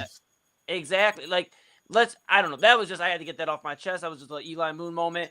Just chill out on Baker. He's out of Cleveland. If you don't like him that much, he's not here anymore. Chill out. I will say this, though.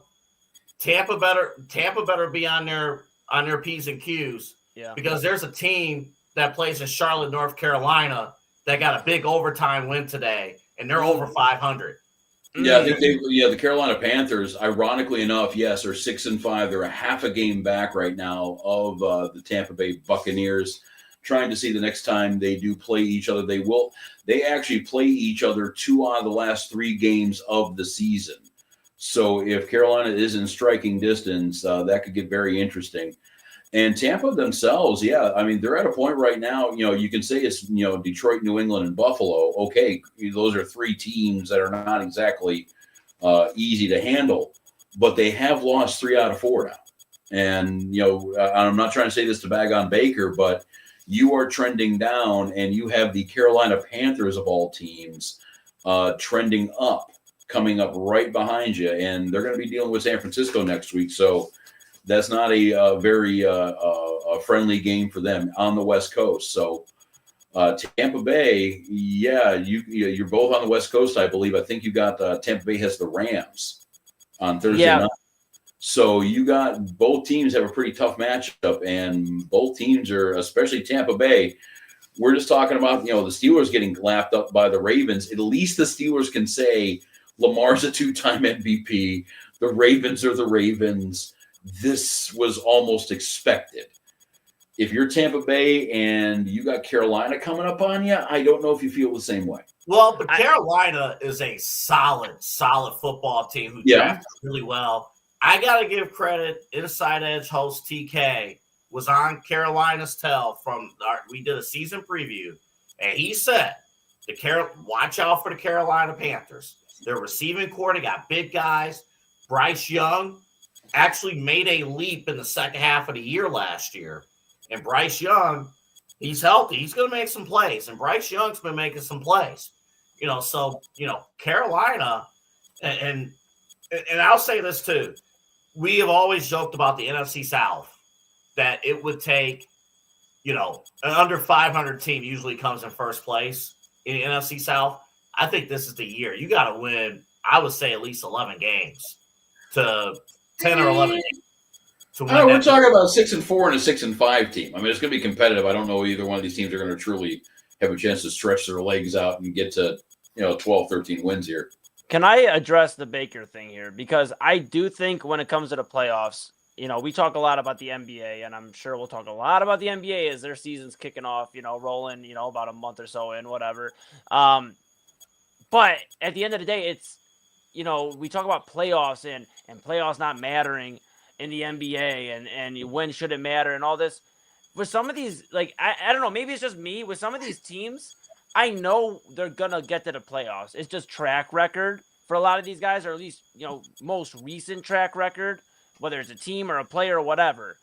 I just want to see what you do when you get to the playoffs. And I enjoy the regular season. That isn't for me to say I want to rush through the regular season. We only get 17 of these games. But I've seen Baker Mayfield get to the postseason. My question isn't if Baker Mayfield can hold off a Carolina Panthers team in the division. I know they're good AA, and all credit to TK. He was telling us, even before he took it live, he was telling everybody he could tell about Carolina Panthers. I get it. And they are looking good. But, Rob, AA, Baker Mayfield's going to win this division. And the real question I have more so is he going to get into a further postseason run? That's what I want to see. I'm not worried. For the Carolina Panthers, winning the division matters more than Baker Mayfield. I just want to see Mayfield get in the playoffs and see if he can actually get further. A successful season for Baker Mayfield. If you asked him what a successful season, realistically, for Baker Mayfield, it's the NFC Championship appearance. Correct. Because he's been to the divisional round, a good chunk of times. He's been to the divisional round. and he's fallen. And I'll stretch it out to when he was here in Cleveland. Came close against Kansas City. Came close against the Los Angeles Rams. He's been close to a conference championship, and Baker's good enough to get there. That's the next step. You know, you can't have some of these other guys, especially in a NFC conference, which I think is more wide open. You can't have some of these other guys leap over you into the NFC championship, Rob. Well, and I'm not even talking about leap over into the NFC Championship game right now. We're talking about how close this division is. As the NFC South champion leader right now, they're the 4 seed.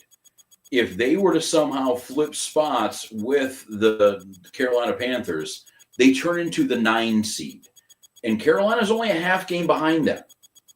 So that's how little we're talking about here, separating between the 7-win Bears and the 3 seed, or really Tampa Bay with 6 wins.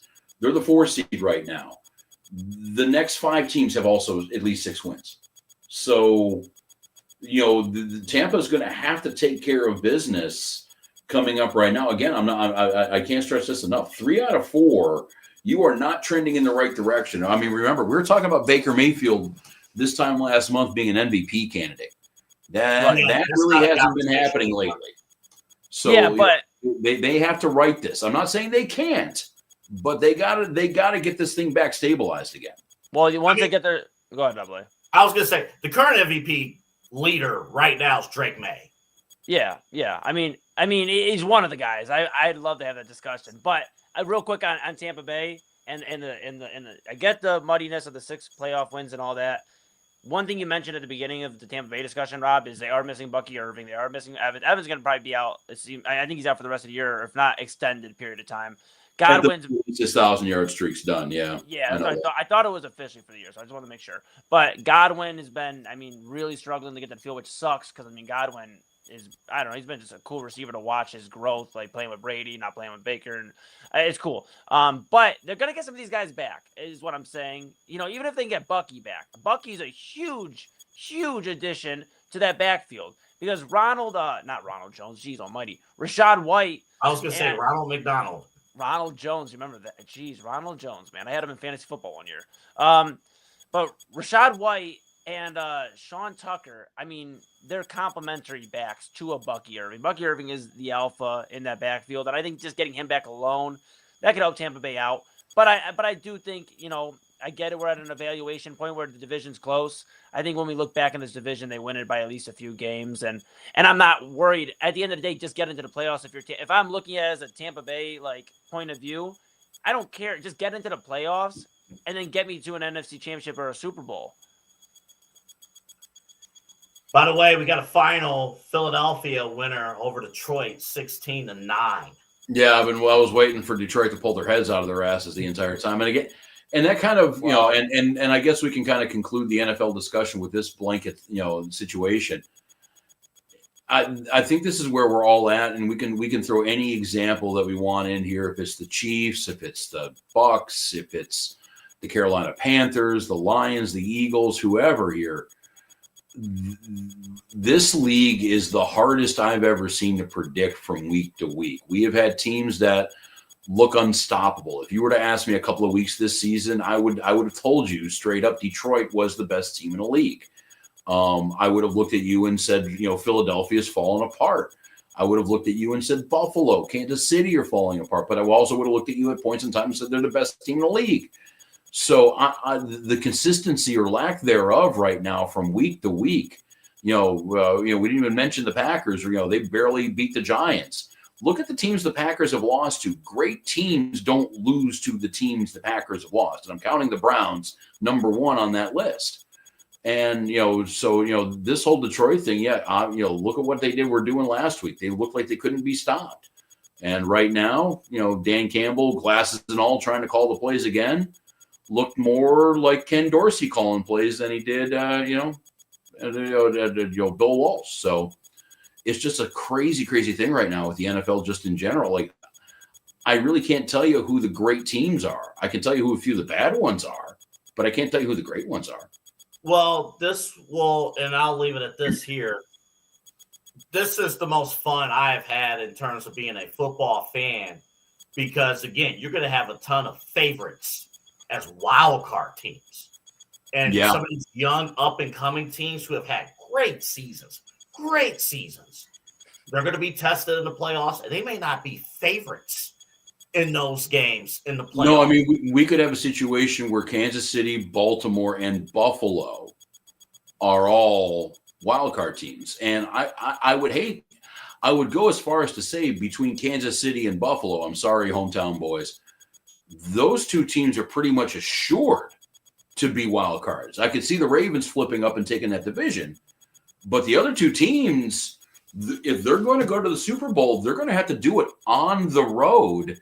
And yeah, you're right, Double A. We're going to have some home favorites, either if it's some home teams, either if it's New England or the Colts or the Steelers, if they somehow make it still, that are going to find themselves being underdogs at home in the playoffs. And that's going to be a weird spot to see. And it's going to be a weird thing to kind of watch because never I can remember that we've had three teams in those wild card spots that everyone's kind of thoroughly expecting to win. Normally it's like, okay, if we can get one or two of them, great. But all three of them, if those are those three teams, you're going to have a lot of people expecting wins that week. Yeah, it's going to be exciting. And it goes to show you that, if your organization is ran by great people, you have a chance. And that's why you get it. You notice, if you look at who's in last place, I mentioned this point like back in week 3, but it's really true. You look at who's in last place in a lot of these divisions, it's the same. It's the same teams. It's the exact same teams that you expect to be in last place. The Browns, the Raiders, the Jets, the Giants. These are teams that are always in last place. There's a reason. And I think that's why the Carolina Panthers right now are very surprising, because that's typically another team that you can look at David Tepper and the ownership and just be like, yeah, you guys aren't doing things right over there. And I think that's why that turnaround's been so surprising the last couple of years. But yeah, you're right. I mean, the same teams continue to make the same bad decisions. Throwing the Arizona Cardinals in there, they've had two top 5-6 quarterbacks now in the last. They went from Josh Rosen right to Kyler Murray, and it looks like by the beginning of next season they're not going to have either one of them. Yeah, he's going to be out of town. And barring a decent Kurt Warner run back, 15, 20 years ago, this team has basically been pathetic since the 1940s. So and they've had the same ownership family the whole way. So bad teams make bad decisions. Good ones make good decisions. We got some good video to show you when we do news and notes from our own Bernie Kosar, that he got great news while we tape the show that we're going to play for you when we do news and notes. Yeah, because he's been going through a lot of stuff, and he got some great news here tonight. Yeah, because if you're not listening from the area here, it's actually been a pretty significant local story the last few weeks, months, really. Bernie Kosar's poor health and just how kind of close he is to having a problem that you're not going to be able to come back from. And yeah, there is some very great news happening. There should be some things going down in Cleveland Clinic in about 5.5 hours, actually. And we'll get into that. We'll get into the news and notes. We'll figure out what we have learned this week. We got some baseball to talk about, obviously, basketball. And if you're good and if you're lucky, me and Eli might get into it over the starting point guard of the Cleveland Cavaliers. This is the main event here on the Inside Edge Podcasting Network. We got Double A Anthony Alford. I am Rob Rozycki, and we have Eli Moon sitting dead center between the two of us. We will be back.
You can't eat or drink anything after midnight. Yeah. Oh, we just got the good call. Great news. We'll see you at 5. We'll see you before 5 a.m. tomorrow. It's on. You matter. Welcome back to the main event here on the Inside Edge Podcasting Network. I am Rob Rozycki. We got Eli Moon, AA Anthony Alford, and that was Browns, former Browns starting quarterback, beloved figure here in Cleveland, Bernie Kosar, announcing to the world, to the Cleveland Browns fan base, to the city of Cleveland, anybody who wants to hear it, that he finally got some good news on the health front. He will be getting a liver transplant. He's been dealing with liver failure. He's been on dialysis for a while now. This is huge news, and I guess it's apropos that instead of starting this thing out with an obituary or some sort of doom and gloom, we actually share the some good news actually with a former NFL player, Bernie Kosar. Again, it looks like he's going to get some more time here on this rock with everybody. Yeah, all around great guy, Bernie. Obviously, what he means to this city, on the field, but all the work that he's done off the field, with himself, with everyone in the community. He supports everyone, and that's why his mantra, he said in that clip, you matter, and you do matter, and all the love and support. And sometimes we don't think about it too, like, what he talked about, I need the transplant, but I also need assistance with medical bills, too. And that's something that sometimes we don't think about with public figures, but with all the things that Bernie has done for everyone here in Cleveland. Simply put, Bernie Kosar is that dude. Mm-hmm. And God bless him and everyone, his family, his loved ones, everyone. Our continued prayers and stuff. But you're right. It feels good. We're not going to do an obituary about Bernie because he's with us. And getting great news. That's phenomenal news. Best news of the day. 7 surgeries to stop internal bleeding around the liver. It looks like, even though they've slowed that down a little bit, it looks like he still will need the transplant. I guess if there's any sort of issue that we can kind of bring to light here stemming from this, and you do bring up the medical expenses, Bernie Kosar is a tenured NFL veteran. He, I don't know if the Players Union was around when he started, but it was certainly in its infancy when he finished up. And the NFL Players Union and the NFL in general, they need to have a much better system when it comes down to taking care of these former players. In the case of Bernie Kosar, you can talk about liver problems and the fact that the dude was in pain for pretty much, throughout the 80s, early 90s, and had a documented pain pill addiction. That does not do well to your kidneys or your liver. So I don't think it's that far to say that his playing probably did mess around with his long-term health and is probably one of the reasons why he's in the spot to begin with. And he's just one. You got Earl Campbell, who needs help to get out of a car, despite the fact, he was an 1,800-yard running back 40 years ago. And those are just the guys that everybody knows. With the NFL in general and the NFLPA, you're making billions upon billions upon billions.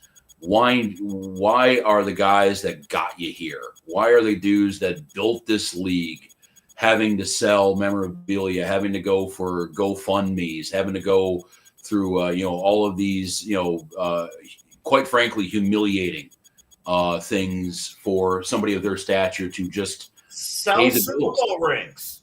That's what I'm saying. Mm-hmm. And I didn't even bring up Mike Webster, dying in his car with, having to hawk his Super Bowl rings just to make sure he had some food. These are, mental health, physical health, every kind of health. They need to worry about this thing big time with the former NFL players, because of all the issues that Bernie Kosar is having right now, how to pay for this should not even be close to one of them. Yeah. My take on this subject is just more so back to Bernie. I get exactly what the NFL's got to do better. I just think life's beautiful, man. I've had a crazy last few weeks, and to see this was cool, man. It just reminds me, like, when people care and have like passion in their heart as a human being, and Bernie Kosar exemplifies that, and he's on a national scale. I just think it's beautiful when the world like comes together, and that we were able to that we can hear from, like Double A said, hear from Bernie Kosar for a long time, just keep hearing from him. I've heard some cool stories about Bernie Kosar, and just, I mean, overall a great guy from everybody that's met him that I know. I've never personally met him yet, because now we'll have the opportunity to, and it'll be cool, man. But yeah, just blessings to Bernie Kosar and and everybody around him, and yeah, man, life's beautiful. And one other personal note on Bernie, I know very recently he just lost his dad. Right. So I have to imagine, even older age, of course, but having that on your mind because it's still fresh, losing your father, and then now going through all of this, So I mean, I'm telling you, like the spirits of Cleveland and hopefully those around the country. I kind of wish the outreach was a little bit more on a national scope, because you kind of can't tell the story of football a little bit without Bernie Kosar. And I know Cleveland. But yeah. But I would say, like, everyone's support. Those things lift people up there, Rob. Yeah, well, the positivity out there, the support, yeah, and I think you start talking about a lot of other former players with teams. Terry Bradshaw comes to mind with the Steelers. Don't count on every player having the kind of relationship that Bernie Kosar has with the team, with the fan base. I know it's been rocky at points with the team, but yeah, this is somebody in our community who, yes, was a football player and started his life out that way, but has grown into something completely larger. And yeah, again, you can't really tell the story of Cleveland football without Bernie Kosar. And yeah, I'm happy that he's going to be around to hang around the radio station, do some more, tell some more stories on the air, and just be Bernie, because that's what he needs to be doing here, instead of having to worry about getting new organs and such. But this is the main event here on the Inside Edge Podcasting Network. We have Eli Moon. We have Double A Anthony Alford. This is the news and notes section. We actually have some happy news to start out with Bernie Kosar. Really quick, and I know we try to stay away from the NFL in this situation. I guess this does file in under news that nobody realized happened until a few minutes ago. Do you know who is the all-time leader in the NFL for a single game for passing completions? All-time career leader? In one game, yes. Is it Jared Goff? Oh, hold up. I know who it is. Because I kind of, even though it led to a loss. It was Jared Goff. You were right earlier today. Is it Jacoby Brissett? It is Jacoby Brissett with 47 completions, besting Jared Goff and Drew Bledsoe with 45. And Double A, you are right. That happened in a 41-22 loss to the San Francisco 49ers. 47 of 57, a paltry 452 passing yards, a couple of tutties, and a couple of interceptions. He did not get sacked, though. So I have to go inside baseball for a second. Since you guys talk about your fantasy football teams, I'll talk about mine here briefly. Going into this week in our – how many teams do we have in our league? 14? I think so. 13 and a ghost. And a ghost. Yeah, so 14 teams. And our league takes all the quarterbacks. And coming into this week – I think Kirk Cousins is available, and that's about it right now. Right. Coming into this week, I had, Daniel Jones. He's on a bye. And then I didn't know if Brock Purdy was going to play. He did. And he and he did. So I reached out to the league. I'm like, hey, throw me a bone. I'll trade Jacoby Brissett right back. Bro, you got some value. You got some value on that. I didn't. So, man of my word, I'm trading him back. It was a man of my word. I didn't realize Jacoby outscored Brock Purdy. I didn't even realize it. Jacoby had more completions than Purdy had pass attempts. Yeah. And when I say more, I mean 21 more. Dude. And I know on the roundtable part comes in this factor. Jacoby Brissett's outplaying Kyler Murray. Oh yeah, So- Murray's done. Murray's done there. So Well- you can't even look at Kyler Murray. Like, I know you've been hearing rumors like the Browns might be one of the teams to reach out to Kyler Murray. I'm like, do you want that here in Cleveland? No. You No. want his short ass here in Cleveland?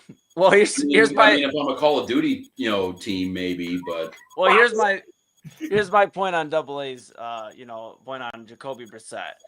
Double A, I've watched you in fantasy football here struggle the last few years. I'm just gonna pull the curtain back here on the main event on the Inside Edge podcasting network, and the good news is, my friend, that you have a better start on your rebuild than the Browns do right now. And that's positive. I wanted to give a positive, moment to your fantasy football team because you talked about it. You said we didn't shine no light. You are rebuilding better than most people I've seen rebuild a fantasy football team. And I'm proud of you for that. Thank you. Again, I faced Ricky at the very I faced Ricky. He has the top team. I think Eli's number 2. I am 10-1. Ricky has the top team. My schedule looks very favorable. I have yet to face our ghost team. That's true. That's a bye week for those at home. Yep, that's our bye week. That's our automatic W. That is yet to happen yet. But I do have one. And our league's a dynasty league, so full transparency. It's a dynasty league. Yeah, it is. So our draft is just rookie drafts. So I have my first round pick. However, I also have one of our other league mates, Tim Whalen. That's true. His first round pick. My expectation was for him not to make the playoffs. that's a He's normal going to expectation. nothing make the playoffs. He is. I knew what I was doing when I traded because full transparency, I traded you that pick for Tyreek Hill. And I knew what I was doing. I know what it is. That's how. Look, man. No, I'm just kidding. All right, Rozycki, before we get too off the rails, what do you got next on the docket? Oh, by the way, too, I'm also seeing on SportsCenter the 25% completion percentage for Shedeur Sanders was the worst by a Browns quarterback since 2009. So we do have that going for us. But news and notes. All right, thanks, buddy. Appreciate it. Yeah, let's do what I can. We did get real quick about Shedeur. Mary Kay did report that if Dylan Gabriel does not pass concussion protocol, Shedeur will play. He will start. But what if he does? What if Gabriel does pass concussion protocol? Stefanski, did he answer that? Tune in next week. Go ahead. All righty, we got some news and notes here. We'll try to stay away from football, even though it seems like we just can't get around it right now. It seems like the beginning part of this segment is also, along with obituaries, is turning into gambling scandal updates. We have parallel scandals right now running in the NBA and in Major League Baseball. One that's hitting pretty close to home here with Major League Baseball, Emmanuel Clase, all-world closer, actually did surrender. I was a little surprised by that one. Last I heard, he was in the Dominican Republic, and if I were him, I would have just been sitting there until somebody made me to, give up. But looks like him and Ortiz are both now in federal custody. And Congress, for Major League Baseball anyway, is trying to figure out, quite frankly, how the fuck these guys were doing this thing for 48 months when nobody knew about it. And it only was until this June, July, that it really became an issue. Emmanuel Clase was rumored to be doing this all the way going back to 2023. And right now, I could read you the statement, but I'm sure you will understand these guys are grandstanding right now. There are certain things in the news cycle they don't want to be talking about right now in Congress. So they will be more than happy to be the moral crusaders and clean up a game that, in their mind, or at least in the perceptions, needs to be cleaned up and needs to be regulated a little bit. So Congress right now, just like they did with steroids, just like they did 100 years ago with the gambling to begin with, they are now crawling up the asses of Major League Baseball collectively. I fear that the ugliest story, one of the ugliest stories in Cleveland sports history, is going to be, could be allegedly, that Clase threw the ALCS against the Yankees. It's on the table. I have just a gut feeling that that's going to become one of the ugliest stories in Cleveland sports history. I just have a gut feeling. The other fear that I have with the story too is that it's not done when it comes down to names. Because Hector Gomez, who was breaking a lot of this news, he's a Latin American reporter for Major League Baseball and ESPN. He originally said that it was more than these two guys. So I don't know if he was just blowing smoke. I don't know if there's any fire to this.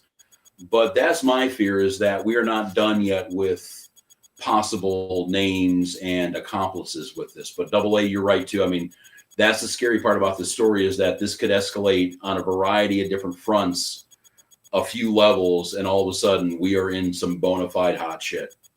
Yeah, and not good. I mean, not good for the Guardians to have to, deal with this. I mean, for the, I mean, obviously in baseball, this is like a huge scandal in general.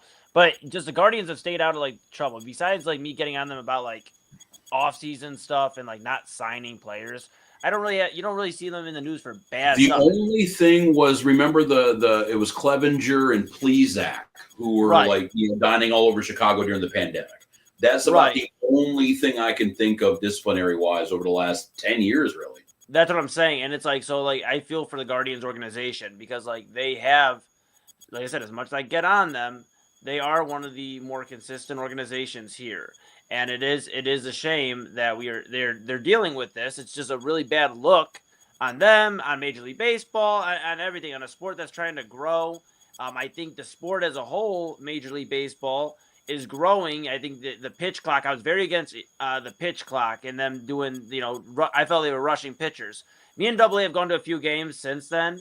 It's been some of the greatest things, the greatest thing they could have done. Like, it's a great experience for fans. I think they got fans bought back in. They got marketable players. The Guardians have some of those marketable players, and now they're dealing with a bad look. And I just fear, as a Cleveland guy too, I don't want this to look like we're talking about the Guardians outside of Cleveland, like we talk about the Astros here in our own city. Because it's not the same thing, but it is a bad look. The thing is, at least with that, the Astros were cheating to improve their chances of victory. With this, there's no team out there that can say our cheating screwed them over. But it's the integrity. It's the integrity of the game, though. And true baseball fans, like, we always talk about baseball being America's pastime and being that like long tenured game.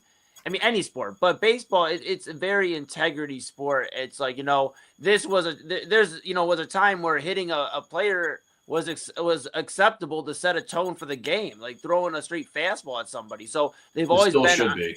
I mean, but you should also juice baseballs. Yeah, I'm with that. But like, the integrity of the game. Yeah, okay. But the integrity of the game is like what it comes down to, Rob, and that's what I fear as a Cleveland Guardians fan, because it's like you could have somebody. I mean, I'm just throwing out a random city, but you could have a Seattle Mariners fan looking at us and going, "Yeah, guess what, dude? Like you guys don't respect the game of baseball. The guys you bring in don't respect the game of baseball, and because that's what it is. That's what it is. Forget to respect the game of baseball. Respect the effing fans. Yeah, and respect your teammates. Like because this is the opposite situation. If you're throwing games while you're on the team, you ought to get your effing ass kicked. Dude, Jose Ramirez did to Tim Anderson ought to be nothing to what he should do to Clase if Clase was throwing games.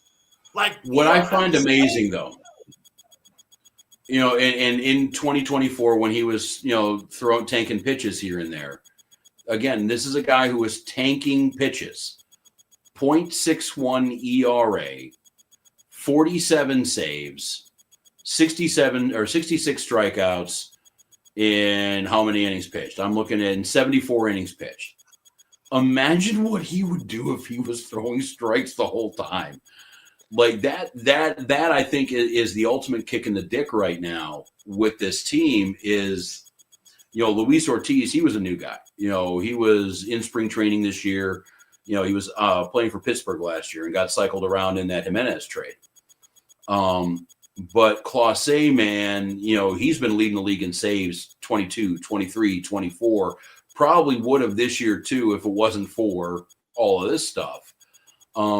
This is one of the stalwarts of your team, and I don't think we're going to have an issue with perception with the other clubs in baseball, because this team and this organization has been, even though they haven't won anything, or at least won a World Series, they have been known throughout baseball as one of the class organizations. What we got, they just snatched our bench coach to be Baltimore's manager. We got a former executive us running Minnesota. We got Mark Shapiro in Toronto. We have a lot of people throughout Major League Baseball. I think Texas, they have some connection to us too. So like there is a lot of people in Major League Baseball that hold us in high regards, but not Class A anymore. But I think the team itself will be able to deal with that perception, but will they be able to deal with that on the field moving forward? It was great to, have a couple of months at the end of the season where you kind of do a rallying cry, but opening day next year, there's no more rallying cry. He's just not on the team anymore. You're moving on. So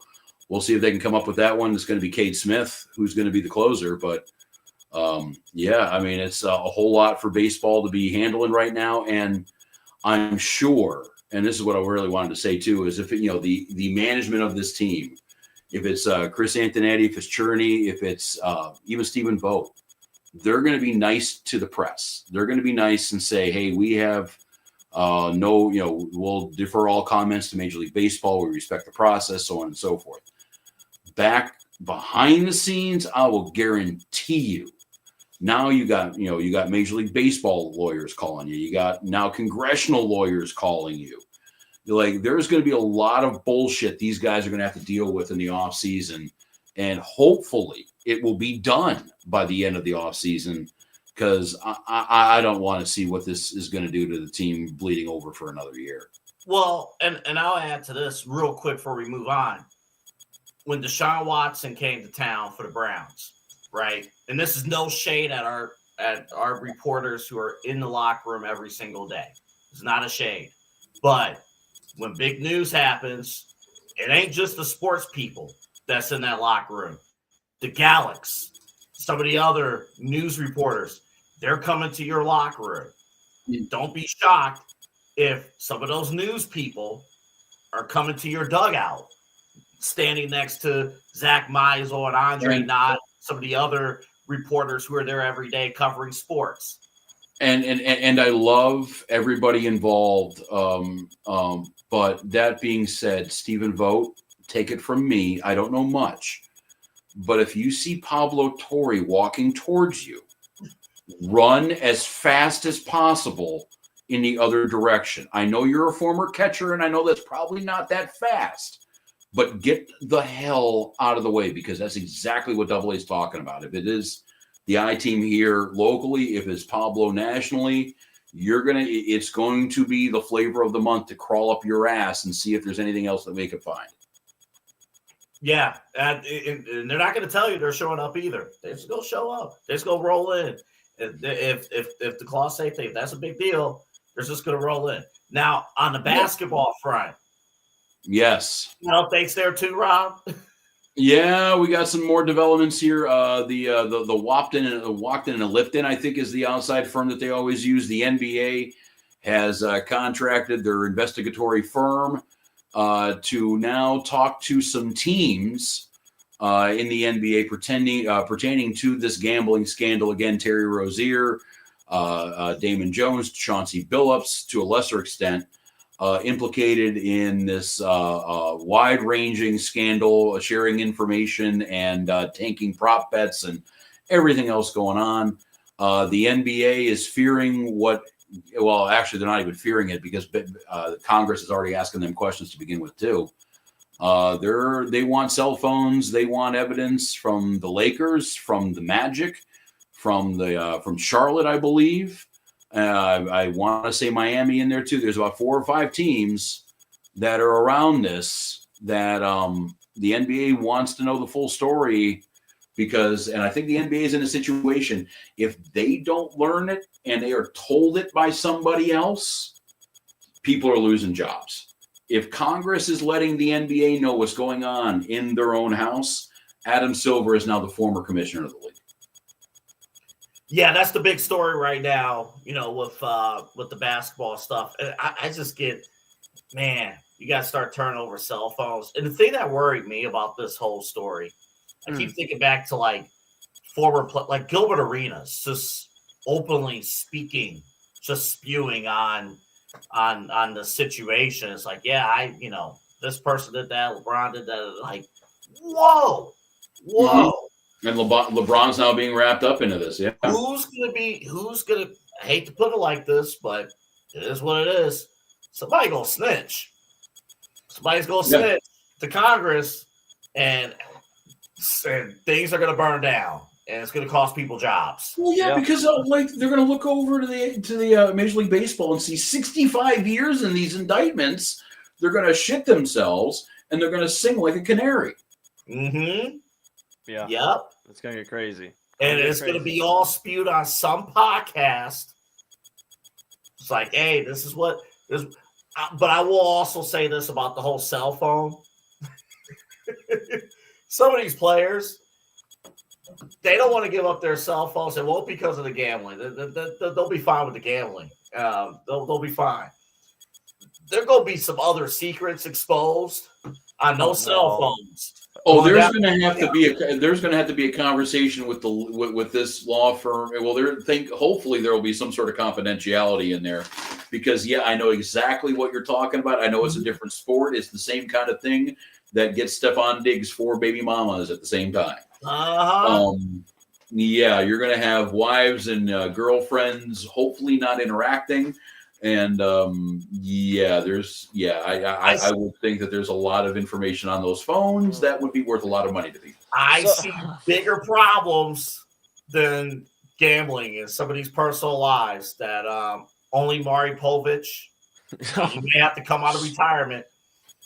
Rozycki, what do you got next? Yeah, but I mean, like, there could even be some scenarios where, in all seriousness aside, where you could have other things being implicated in these. If you're looking through text messages, hey, I didn't know about this scandal. Hold up. They're not going to take Zion Williamson's phone, are they? Oh, no. I hope not. Well, I don't know. I don't think the Pelicans are involved with this. I think the Pelicans are irrelevant enough where, nobody really truly gives a shit. There's a reason why Eli went off camera. There's a reason. He knows why. You know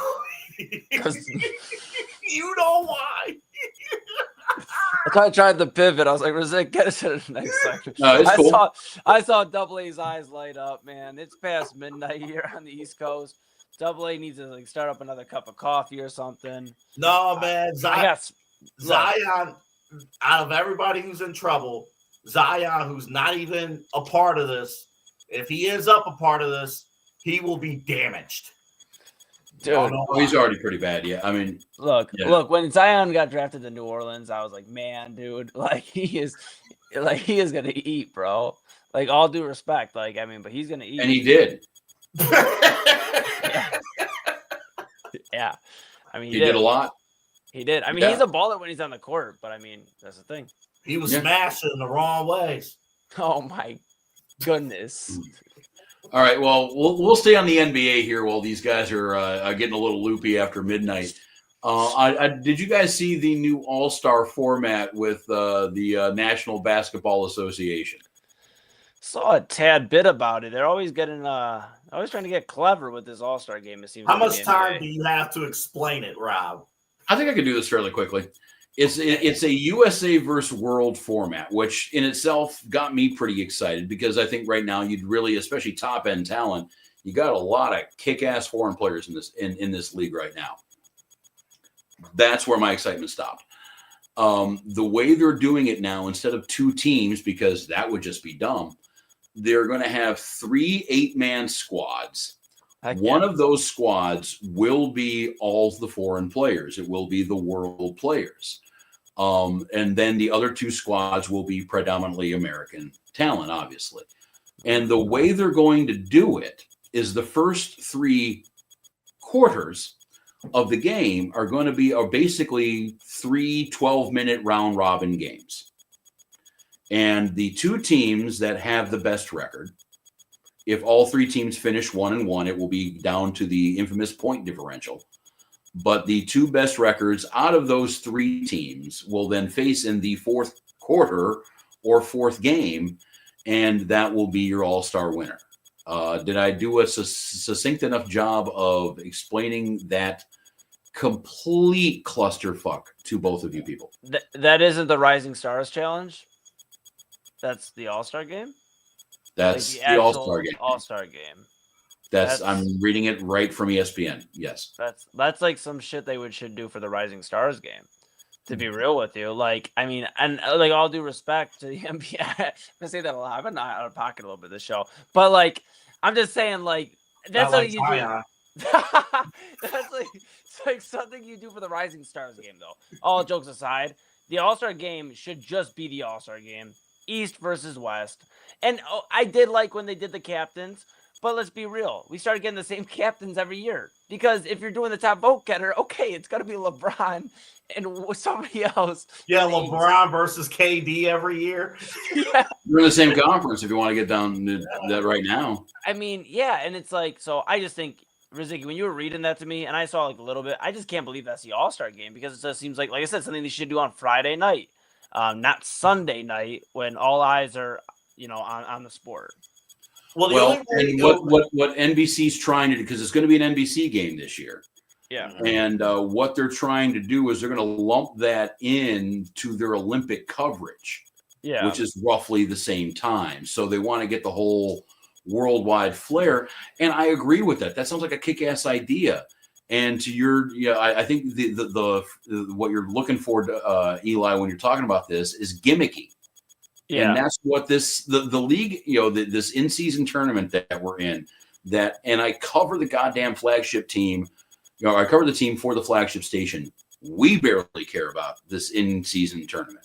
The way that they have been structuring the All-Star game with this Stableford scoring system, I don't even know what you call it, with you got to win by 9 in the fourth quarter, and that's how you do it. No casual fan understands what the hell is happening with any of these gimmicky things.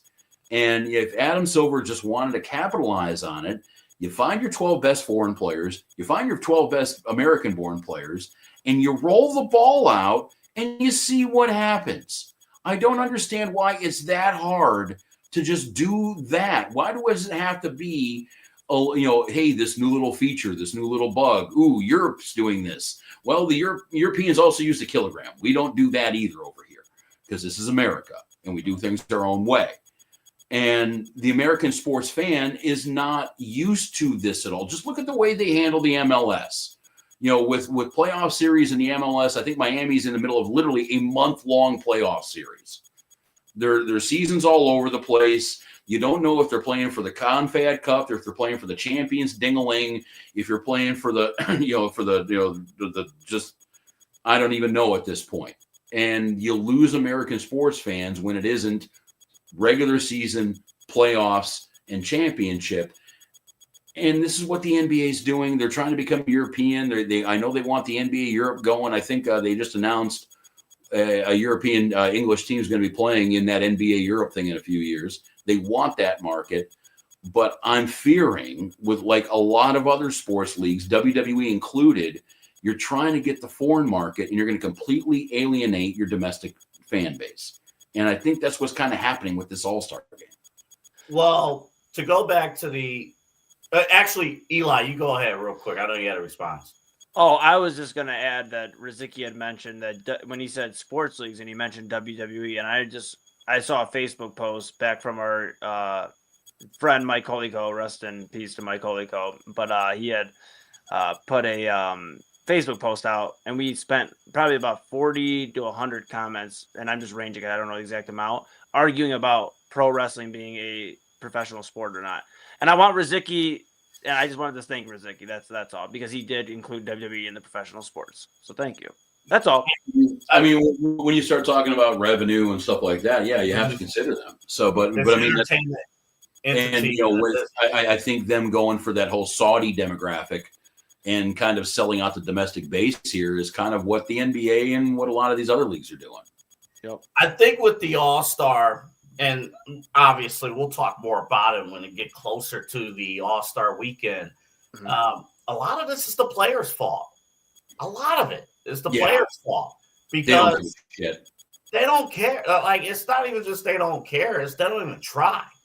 I mean, the traditional East-West format works when players actually play hard, and no format will work if they're not playing hard. Right. So, hockey, I'll use the NHL because they did the USA versus the World format. That was sick. I think it was what was it called? The Four Nations. Yeah, that was sick. Highly successful for the NHL. And so I don't blame Adam Silver for looking and saying, hey, let's bring that formula over to the NBA.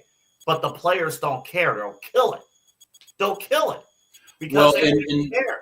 I remember last year Anthony Edwards being kind of the lead of the pack. The major gripe from the players, they don't get paid for the weekend. They are doing it pro bono.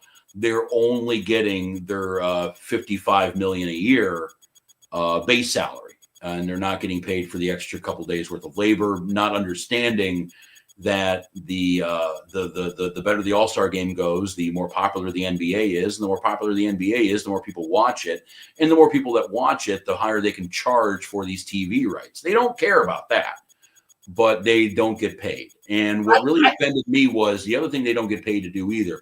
And I think that anybody who said that I don't have time for this because I'm not getting a coin, you don't get paid for the Olympics either. Get your ass out of my gold medal stand and get away from that, because that's also pro bono. So these the players have to buy in no matter what the hell they do. Well, I do think there should be some more pay incentives there. I will say, like, it's extra time. It's extra time that you're spending. Yeah. They're signed up to play for their team, not the All-Star team. That is a treat for fans. Go ahead. If the All-Star game starts tanking and everyone rolls their eyes at the NBA regular season, especially, no one's going to watch. And then less people will watch, and the TV money will go down, and players' salaries will go down, and then they'll be bitching about not getting paid then. Not because of the All-Star. Yeah. No, Hardly. Not because of the All-Star, because no matter what we think, we say every year the All-Star game sucks. The All-Star game. It's NBC right now. And we still are going to watch the Cavs. We're still going to watch, the top teams in the NBA. Right. The All-Star has sucked for the last 25 years. And yes, and we're hitting a point. If NBC, they have it right now. If this thing tanks again, and it maybe even tanks another year, we're talking about then 3 or 4 of these just absolute bullshit. I understand, the All-Star game in itself is not going to impact everything, but it is something that these networks pay for. It's something that you will pay, NBC, or if it is TNT back in the day, ESPN, they will pay extra money to get the All-Star game. And if you're not paying extra money, that's not revenue you're getting in. I'm sorry. These guys are getting paid a ridiculous amount of money. So I understand the whole free time. They don't get paid to train. NBA's responsibility to ensure that they are putting out the top product. So if they're not paying these players, they keep complaining that these games are terrible, it's the NBA's job to ensure that the players are getting paid. Right. You want to take the average salary of an all-star in the NBA right now, they're getting paid. But that's the more these guys get paid on every level, the less bullshit they want to do. And that is killing the NBA. That's why you get Donovan Mitchell sitting out 2 days before a game in Miami. That's how you have all these load management bullshit conversations. The load management came from Greg Popovich. Yeah. The load management came from coaching. It came from one brilliant coach, and then every other player in the league said, well, that's a great way for me to get paid and not have to do anything. And the coaches are supporting that. Yeah. I mean, the coaches, if any coach in the NBA goes up against a star player, they're shit canned. Ask the dude in who just got canned in New Orleans. Ask the guy who got canned last year in Memphis with Ja, and the new one who's going to get canned this time around with Ja. You fight with a superstar, you're going to get shit canned. That's why these coaches have to let it happen. They have to let everything happen. But you're making this argument that like the All-Star game is going to be the demise of the NBA's, like, and they're going to like completely like start falling It's a part of it. But it's not, because you could say that about the NFL and the Pro Bowl. The Pro Bowl used to be something people look forward to every year. You can't judge anything on what the NFL does. At the end of the day, the people are going to tune in and watch the NBA. At the end of the day, because the people are bought in. You just talked about the worldwide impact they're trying to play. The All-Star game is not going to determine that, because guess what? People don't have to watch Sunday night. They can watch Saturday night in the slam dunk, 3-point contest, everything else, or watch Friday on the Rising Stars. Or they don't have to watch any of it, and they can just watch when it resumes middle of the next week. It really doesn't. I think it's being blown out of proportion. And also, I don't think, who are we really, to count somebody else's dollar and say what they should or shouldn't want on an extra weekend? They're stepping outside of their normal obligations. Their obligations are to play for their team and lead them to an NBA championship.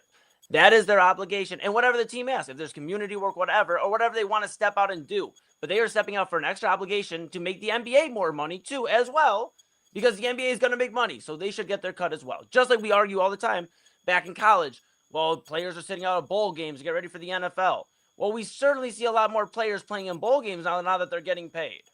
So I think we should compensate the people for what they're doing. That's why they have the talent they have. Actually, we're not seeing a lot of people play bowl games. They're getting paid because they're trying to get paid more money somewhere else. And I'm sorry, Steph Curry's getting $60 million. LeBron James is getting $55 million. These guys can play. Yes, they have, but they can play. They can play 15 minutes of a fucking exhibition game without having to worry about, well, oh my God, I'm going to get hurt. Oh my God, I'm going to preserve my body, because they're not obligated. It's not part of their obligation. It's not part of their obligation. If the NBA, I believe it is. It's not though. It's not, because when they sign their NBA contract, it's not saying, and you will play in the All-Star game this year. It doesn't say that. It says you will play for the team you play for. Actually, if you no-show an All-Star game, you will get fined. So you are obligated to be there. But it's weird how players have sat out for All-Star games with injuries, hasn't it? Just, tweaks and everything like that. So all I'm saying is they are not obligated to play that game. And to Double A's point, if the NBA wants these star players to start giving a shit, then pay them. It's just like anybody else. You have a talent, you're going to want the most for what you've worked for. And it's like we talk about, I just don't, sometimes I don't understand it. We talk about these guys, some of these guys coming from literally rags to riches, like making their way up to where they never believed they'd have this type of money. But now, and then we shit on them sometimes for wanting a little bit extra compensation for things that they're not having to do. They don't have to play in the NBA All-Star game. I'll take your point here. I'll take your point here. Yeah, a lot of these guys came out of absolute shit situations. And in previous generations, which that did happen before, the prevailing idea was, look what this game has given to me. Look what this league has given me and my family. A new life. In a lot of cases, running water or a roof over my head. And in some cases, a whole lot more. And the prevailing idea is to repay the game and to repay the league, which, by the way, NBA Finals ratings have been consistently down now for last 4 or 5 years. This is a problem that nobody really gives a shit about watching the NBA unless it's a Game 7. Nobody cares about the NBA regular season because you have all these guys that are sitting in and sitting out for games that they are getting paid for, but they don't really give a fuck about that then. These guys have to be able, yes, I understand it's not written in your contract that you'll get and some of these guys do get a bonus if they do make the All-Star game, but it's not necessarily written in where that's the case. But bro, it's 15 minutes of an exhibition game. Play it, grow your league, make it better. There's a reason why they're how many guys, Eli, how many players for that Four Nations Classic that we were talking about? How many guys got paid for that? I mean, they didn't get paid because they were. Okay. Okay, but I get it. Look bro, at what happened. You look at the momentum that the NHL gained from that. Everyone was talking about that league. The playoff ratings were up. The Stanley Cup ratings were up. Hockey is growing. You have players there that understand that they have to be out there. If Michael Jordan would have just told everybody to fuck off in the 1980s, the game wouldn't have gone anywhere. But by the way, we're having a negative attitude about the NBA. You're talking about the TV partners and the ratings. The TV partners just spent 11 years. The new deal is worth 11 years. NBC is paying more to broadcast the NBA than they're paying the NFL right now. And right now, ratings are at its highest as it's been in the last 15 years. No, they really haven't. The regular season ratings are absolutely no. Yes, it has. The ratings for the finals, season, absolutely. Yeah, no, they had a decent game 7. I'll pull up my facts too. Then the start of the regular season has been up at its very highest in the last 15 years. Oh, you're talking the first couple weeks of talking about the first month of this year. Yeah, the regular season. I get you with the finals. I'm talking about everything that's historically happened in the last 10 years. That nobody gives a shit about regular season. Well, part of it is that the marketing hasn't been good either because ESPN doesn't do a good job of covering the sport. But that's a whole other topic. All I'm saying is this: I know, to my original point, I know the players have kind of ruined a lot of what they're trying to do with the All-Star.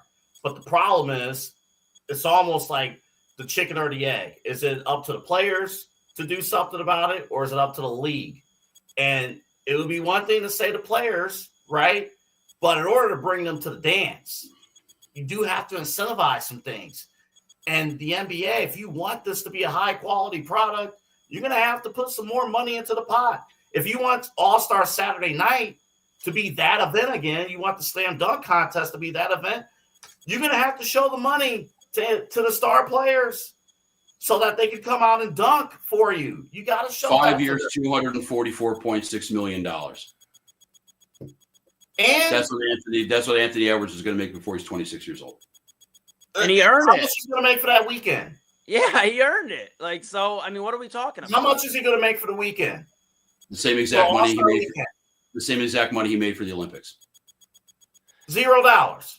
Yeah, it's different. It's different because I can respect. Yes, it is because I can respect you playing for your country and not taking dollars off of the country while you go play for it. I can respect that. You know what? And I would respect if he asked for bread, to be real, but I respect that he doesn't. It's different when we're talking about a corporation. The NBA is a corporation. At the end of the day, it is a billion-dollar corporation. The players, yes, they are millionaires. The NBA is a billion-dollar, multi-billion-dollar corporation. Mm-hmm. They can afford to pay the guys that they want to step out. Because let me put you in this scenario. Who's the guy? Let's just say random hypothetical, no names. Let's just say a third, fourth-year guy, boom, all-star, is on his way to getting that second contract, a real nice contract. Goes in the all-star game, gets hurt, and it's a point where he can't get a second contract that he was going to make. What are you going to tell that guy, Rob? Well, he helped grow the league, but he sure didn't get a second contract that he would have been on his way to. For 15 minutes, it just was 15 minutes, though. Like I said, compensate the guys, and then they'll show up. And they deserve it. I honestly have a tough time looking at anybody who's making $55 million a year saying you're not getting paid enough. I'm sorry. I remember what something PK Subban, the hockey analyst, said. The difference between hockey players and basketball players is that your average hockey player understands that he is representing the league, he is representing the sport, he is representing his team, and his job is to, in part, grow all three of those things. The NBA players, they don't give a shit. They're looking for every nickel they possibly can right now. Today, if the NBA goes under 2 years after they're out of here, they could give two shits because they got their own. It is a very. Are you saying Donovan Mitchell doesn't care? I mean, as far as I can tell, Donovan Mitchell is fulfilling every commercial obligation. He's in every commercial. Well, I can't make a blatant. I'm not. I can't say it. Literally, all 300 players currently in the NBA. But your average stars, they're more than willing to just completely rape the league of all of its resources to get theirs and then screw any other generation coming up. And I really don't. I'm sorry. This is, this is exactly what we feared when we wanted to pay these guys this kind of money was the more you get paid, the less you actually want to work. And that's what we're seeing right now. Again, I think it didn't kill Michael Jordan to play. It didn't kill Barkley. It didn't kill George Gervin. Different time, because I wonder how those players would react. The only thing I'll say, though, I know the average the player back then would look at you guys and say, the average salary in the NBA is $12 million. The average salary, not rookie scale, not top. The average contract in the NBA is $12 million. The only thing I'll say, I know we're looking at hockey, and it's like, oh, they did well. Give me a list of superstars that people know from the NHL versus a list of superstars from the NBA here in the States, and I guarantee you the list of NBA superstars is a heck of a lot bigger than NHL superstars. Now, I don't know about that. I think it's a lot closer than you would think, and I think if you took all the players over the age of 35 out, your LeBrons, your Durants, your Currys of the world, or if you actually just looked and said American-born players right now compared to, I can rip off 20 hockey names for if you want it. And these guys, by the way, the best in their league, who end up breaking bones, who end up, severing everything. But those guys get paid half of what the NBA guys get. And you don't hear nearly the bitching. You don't hear nearly the moaning. You don't hear nearly, I got to sit here because we played a game yesterday and I got to play a game today. Pay more than. What's that? Right. The NHL players should be getting paid more than. And they're working on it. Well, and it's like, I don't know. We just keep talking. I guess my final point is you keep talking about, the NHL players are about growing the game and, and about doing this. They had to because the NHL realized nobody was giving a shit about tuning into the NHL All-Star game or anything like that, to the point where this was the most viewed. Like this was the most entertaining All-Star game for the NHL. And at the end of the day, it's like, I agree with AA. There are some superstars in the NHL, but if you ask any, person here in the States, name me 10 NHL stars right now, they can't name them. If you tell me name 10 NBA stars, American or non-American, whatever, you can name them pretty quickly. And that's a testament to the NBA. You were sitting here talking about how the NBA is dying, how the NBA is running into so much issue, but yet we just talked in the same segment about how the NBA is going to be expanding to possibly the European League, in these different leagues, and how they have people from different countries coming to play here in the NBA. So the NBA doesn't have a problem expanding the league, which brings me back to my conclusion. If you want them to do extra shit, pay them what they're worth. Pay them what they're asking for. I mean, they're doing it, and they don't have to, because to AA's point, they're already on every commercial here. They're already in every Instagram feed, Facebook feed, anything you can look at, they are there, bro. We know who they are, Rob. They don't have to do this. So pay them and they'll show up. Just like anybody wants to get paid to show up and do the job. We don't want to do shit for free. Come on. Sir, I'm going to take a time out here for a commercial here. Out there across this great country of ours, there are hundreds of poor, unfortunate NBA players who are scrimping along on only $1 million a month. We need your help, people. We need a GoFundMe. We need to get Sally Struthers out here. We need to get Sarah McLachlan talking about these poor, suffering NBA players who have to ultimately play 82 times a year, and they only get $12 million a year on average. Some of them scrimp by on just $55 million a year. I know you're out there and you're only getting paid $20,000, $30,000, $40,000 a year. Could you imagine trying to be a basketball player and using your yearly income and only trying to get through 2 weeks? I feel for these guys. And now and check this out.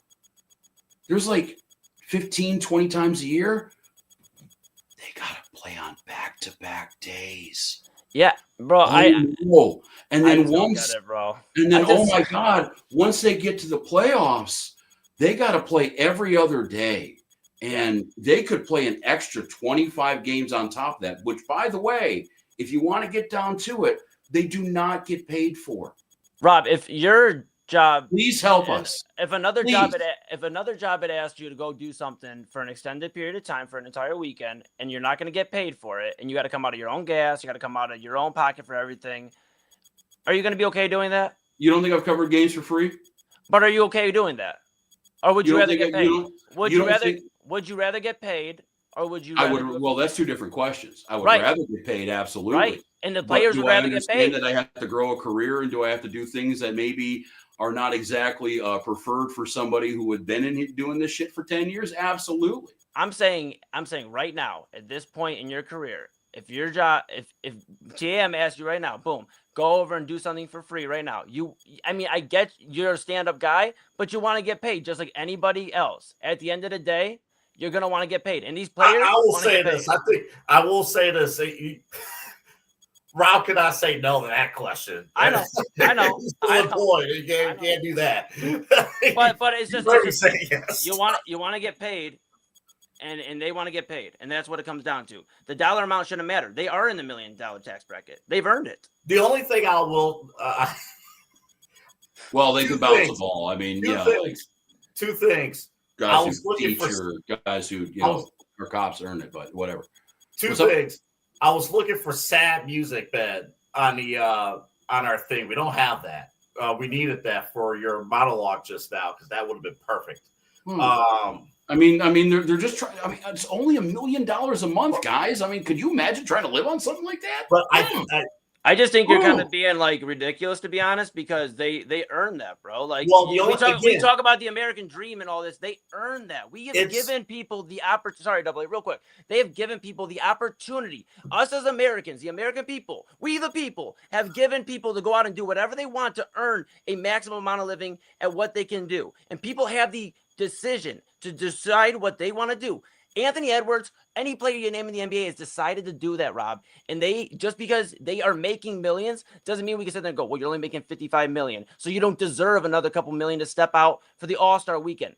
They deserve it, bro. It's just like if somebody was working for $20 an hour and they were like, look, I'm doing the work, and they're like, hey, can you step out and do this? Yeah, I'm going to need 30 or 35 to step out. They deserve extra pay. And we're going full tilt on this, and it seems like none of us are getting anywhere. My point is, and this is how I'm going to just close it out, for the amount of money they're getting paid, for the opportunities that they have, previous generations, going all the way back until the 1940s, had no problem playing in an all-star game that was going to get their league looking better, that was going to get more exposure to their game, that was going to get their social media, well, maybe not back then, but now their social media is talking a whole lot more.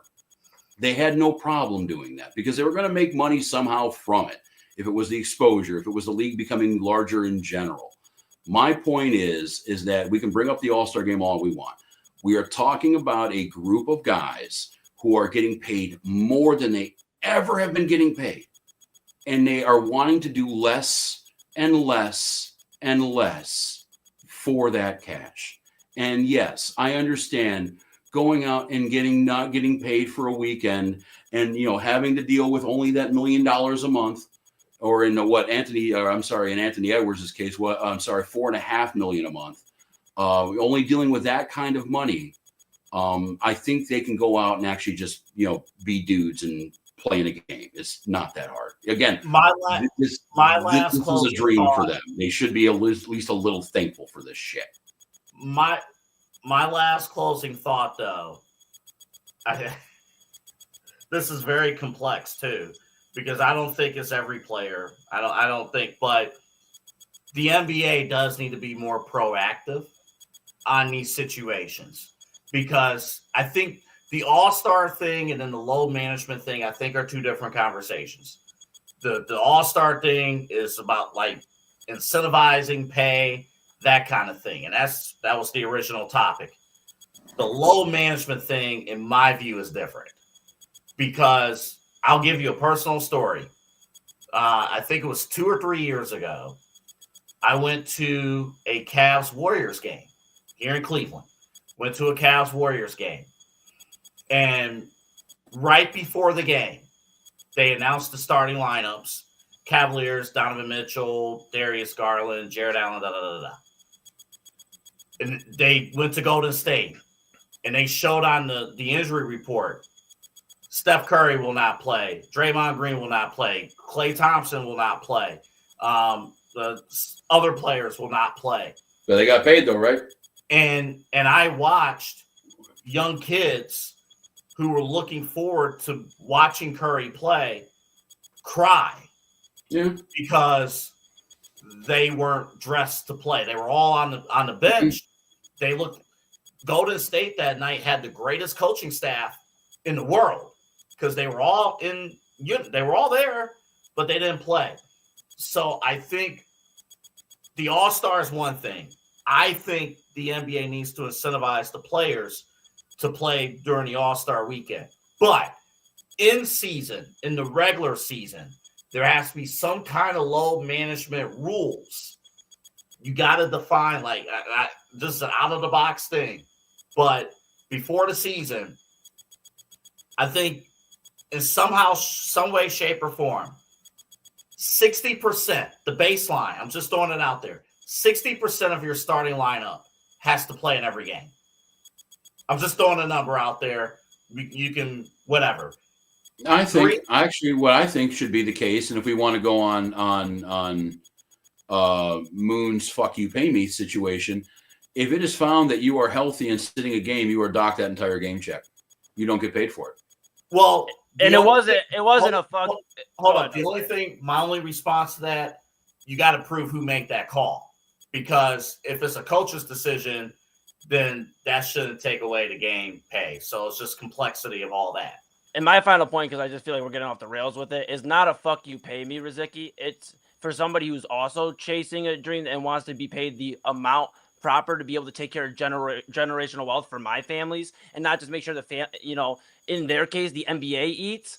These guys want to get generational wealth. They want to make sure that their generations upon generations are taken care of. Who are we to say they don't deserve that? So that's what it is. It's a pay what they're worth, what they've earned. And that's my final point. That's just where I'm going to stand on it.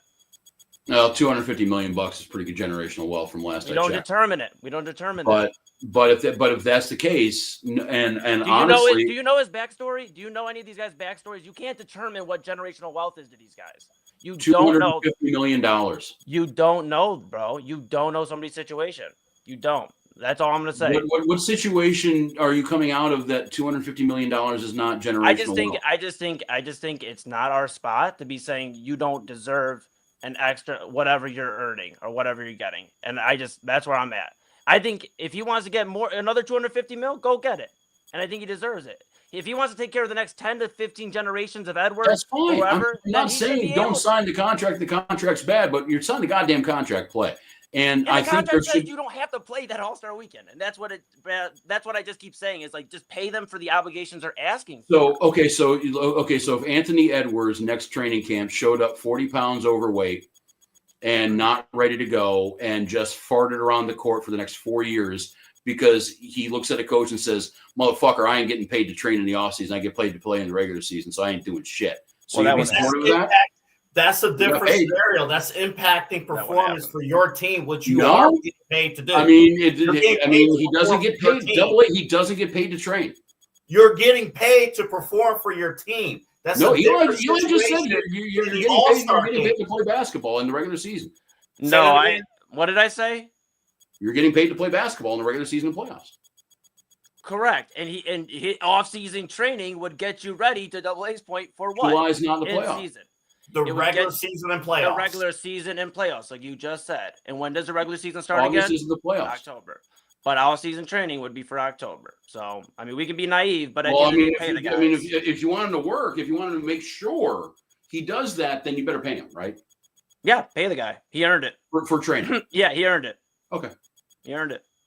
How many stories have we heard? And if they're found out to not play games, then they should get docked, right? They should get that game check taken away. I think they should look into, hey, if you're not fulfilling your obligation, if you're playing 45, 52 games out of an 82-game season, you should be playing to earn your team an NBA championship and get there. I think it should be looked into, but also pay them. And guess what? If they want a little bit more money for these extra obligations, pay them.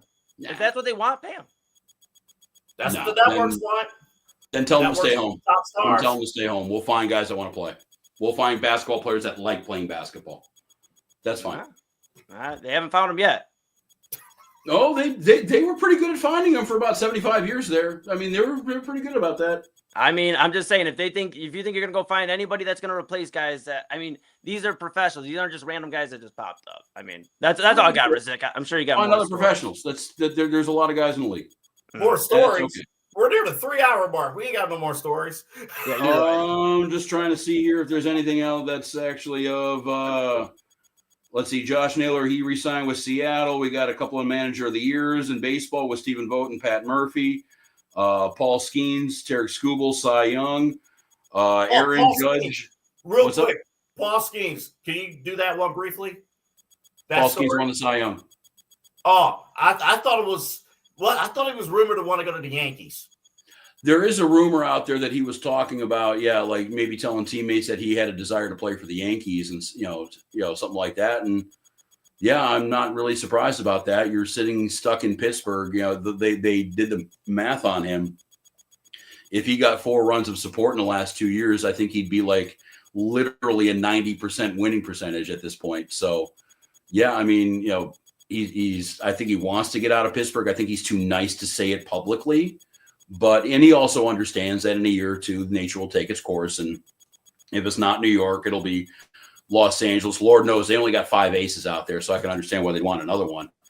Rob, you'll get a kick out of this. So game day was in Pittsburgh a couple days ago. And Pat McAfee does this game day monologue. And they joked at the end of it, that is the most Pittsburgh Pirates talk that has ever been done on ESPN, probably in their history. There might have been a run in like 91 with Bonds and Van Slyke, and maybe a little brief blip with McCutcheon, but that's pretty much it for the Pirates. Yeah, and I mean Bob Nutting and I believe it was Florida's owner. Both of those guys have come out and said they want to spend some extra, they want to actually spend money this offseason and see if they can put somebody around these, young teams that can actually help them win. I don't know if they're hearing their fan bases. I don't know if they're seeing the writing on the wall with the labor negotiations coming up, but either way, it looks like they're going to try to do something here. I don't know if it's going to be spend money like, hey, here's $400 million, Paul Skeens. I don't know if that's going to happen. And I know, speaking of Cy Young winners, Detroit's going to be having that conversation this offseason with Tarek Skubal, seeing what's going to happen with him and if he's going to get moved and for how much. This is the offseason to do it. If you're Skubal or in the Tigers, he has a full year left before he goes on to free agency, so you're going to get max value for the dude. But baseball's got bigger problems than obviously the gambling stuff's huge, but this should not be a sport where you have your best player finally entering his prime, and that is cue to get rid of him. The baseball needs to work on that and figure out a way for some of these guys to be able to stay around in some of these markets, because Skubal leaves Detroit, that whole franchise falls apart for the next few years, and they got to figure it out. So I don't know. But that was your postseason awards. Congratulations to Stephen Vogt for winning Manager of the Year for the second straight year. We apparently here in Cleveland, we just love our coaches and managers of the year. So we do have that going for us. Because we have Stefanski with his 2, and I believe right now we got Vogt and Atkinson, who are the defending coaches of the year in their sport. So correct. Yes, we don't win titles, but man, damn it, we win those postseason accolades here. That's true. Let's see here. That might be about have it for news and notes here. We got LeBron. It looks like he's about ready to come back. So year 23 starts, and that attention horror will just keep on going until there's nothing left to keep on going with. I guess the big thing with LeBron coming back, though, is the Lakers are playing pretty well with Luka. There is some concern that putting a top 5 player in league history next to Luka might actually screw that up a little bit. So we'll see what goes on with that. They better figure it out, because otherwise their GM will go get fired too, just like in Dallas. No, they'll be fine. Lakers will be good to go. It'll be, appreciate the time we got left with LeBron on an active roster. because it's crazy. He's been playing for this long. Yeah, I mean, at this rate, I think he's only got about 3 or 4 more years left. So, Just keep Stephen A. Smith away from him. We want to watch LeBron. I don't care about Stephen A. feuding with LeBron. Just keep. No, I think Stephen A. is busy playing solitaire somewhere, so I think he's okay with that. Yeah. This is the main That event. didn't work out too well, did it? No, it's fine. I don't know. Yeah, he's squawking about Epstein and all the files and stuff like that right now. But yeah, we'll let him get out of his lane and go completely crazy with that. Do we have anything that we learned before we get the hell out of here, gentlemen? I'll go first here. Yeah, let's see you go ahead. No, I'll go. No, so I'm watching Saturday. Saturdays are interesting this fall. They're very interesting. Ohio State is going through a phenomenal run right now. They're the defending national champions. Other than Texas, they haven't even been tested really all season long. And I'm watching a college football sport where I lost ESPN for 2 weeks because of YouTube TV. We finally got it back. It's just college football is at a weird spot right now. I hear Game Day talk about who belongs in the playoff. Yet it seems like everybody should be in the playoff. I'm hearing ESPN talk about, these teams are great. These teams are great. But none of them are Ohio State. And then I'm watching Ohio State, and none of these games are competitive. And again, I am very blessed that Ohio State has a great team. But I have to also be mindful of the fact maybe the rest of the Big Ten is trash. I don't know. Indiana notwithstanding. Indiana's having a great year. And we will get, hopefully, 1 versus 2, Ohio State, Indiana in the Big Ten championship game in Indianapolis in a few weeks. But we talked about this, I think, near the very beginning of our show when we came back. College football, I think, is in a real crossroads. They made the decision to go away from the BCS. They made the decision to go away from top 2 go to the national title to the top 4 college football teams go to the playoff to now top 12.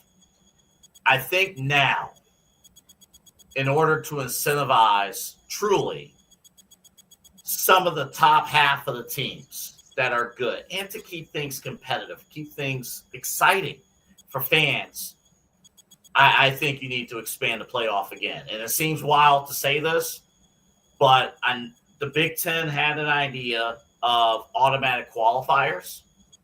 And I think it's clear that the SEC and the Big Ten, along with the Big 12 and some of the other, the ACC, that's where the best teams are playing. And I think you have to have a situation where some of these other games matter, because I'm watching on Saturdays, Ohio State's dominating everybody, and it seems like none of the other games matter. And it makes it very tough to watch college football, a sport where you're seeing great action and no excitement, none. And it's pretty sad, to be perfectly honest. So I don't know what the correct solution is. I think every league has expanded their playoff, and that might be the course of action that college football has to take in their end. And that's what I learned, is that Ohio State's very dominant. I think their season's going to actually start 2 days after Thanksgiving when they face the team up north and actually get some real competition. But hopefully we can do something about the entertainment of college football, because, again, there's a reason why we barely talk about college football on this show. It's just there's great action, but it seems like none of it matters. So that's what I learned. Also, as a sidebar, we need to bring back what I call flicking the channels. That is the way I view television. Back in the day, channel numbers. Channel 1, channel 2, flick, until I find something that I like. And these streamers got rid of channel numbers. They do it on purpose because they don't want you to know that your favorite channels are gone away. So that's what I learned from YouTube TV and all that other stuff. So yeah, just craziness so far. And I learned a lot from the last hour of the show. So there you go. Nice. Heck yeah, man. Yeah, I guess I'll take it next. What I learned this weekend is that community is super important. I guess I can lead into like an announcement I have this Friday. I'm over at the Foundry in Old Brooklyn, which is like 10 minutes from where I'm at right now. And I'm not giving out my location because, people are still a little crazy out there. But I will be at the Foundry, and I'll give you out that location. I'll be in Old Brooklyn. You can go check out the flyer on my handle there at the Man They Call Moon. Doing it for a Thanksgiving fundraiser with my guy Manny Che Santiago. I'm just going to read this thing here, but basically we're doing donation-based entry where, you donate whatever, and it's just going to go towards these families. I'm going to read this real quick and just give a better summary, but this is this Friday at the Foundry in Old Brooklyn, doors at 7, show at 8. It just says, in partnership with Central Villa 25, we're honored to provide blessing baskets for our community containing everything needed for Thanksgiving meal. Your generosity makes a difference every year, and we need your help again to reach our goal. A $60 gift provides a full Thanksgiving meal for a family, but every contribution helps share hope, comfort, and community with those who need it most. So, like I said, you go check out my IG, Instagram, which is my handle below me. You can see the flyer for this Friday coming out. A lot of great artists. My guy Cliche, got Quasi, I'll be performing, got Pooey, a ton of great artists. And that's what we'll be doing, raising money for Thanksgiving. You'll probably even see Papa Moon wearing his Thanksgiving hat. He keeps asking me to wear this turkey hat. I convinced him to not wear it last week for the show we went to. And then he looked at me and was sad. And he said, can I wear it soon? And I said, we'll see. So we'll see if we let him wear it this Friday. That's what I learned this weekend. Rozycki, what you learn? Well, let's see. I learned a couple of things. Well, I learned that $1 million a month isn't a lot of money. Learned that one. I also learned that even though you're playing a college football game, you still might have to worry about angry cops and people trying to mess with you here. I don't know if you guys saw the South Carolina Texas A&M game, the viral footage that was happening with Jackie Gleason or whoever the fuck was in that state trooper outfit messing with the South Carolina player. Yeah. Looks like he is not going to be working game days, and he hopefully shouldn't be around the force anymore, because if he's going to do that on national TV, what does he do when the cameras are off? That's my question. Right. But the other thing I've learned, and I hate to kind of come back to this, I know we spent a good bit of the segment on it to start out with. These leagues have to get their shit together. They just have to. When it comes down to to gambling in general. By the way, incidentally, while Major League Baseball is dealing with this gambling scandal, the awards ceremony was sponsored to you by BetMGM. So we got that going for us. These leagues want the money. They want every nickel. And that's all of a sudden why these leagues are cool with sports betting. I'm old enough to remember where it was a long chunk of time where you didn't even talk about betting and sports in public. It was not civilized conversation. But once they realized these leagues could get a cut from this shit, that's when it happened. And so far, it looks like over the last 4 or 5 years, while all this has become legal, they've really spent their time just counting money and not doing too much else.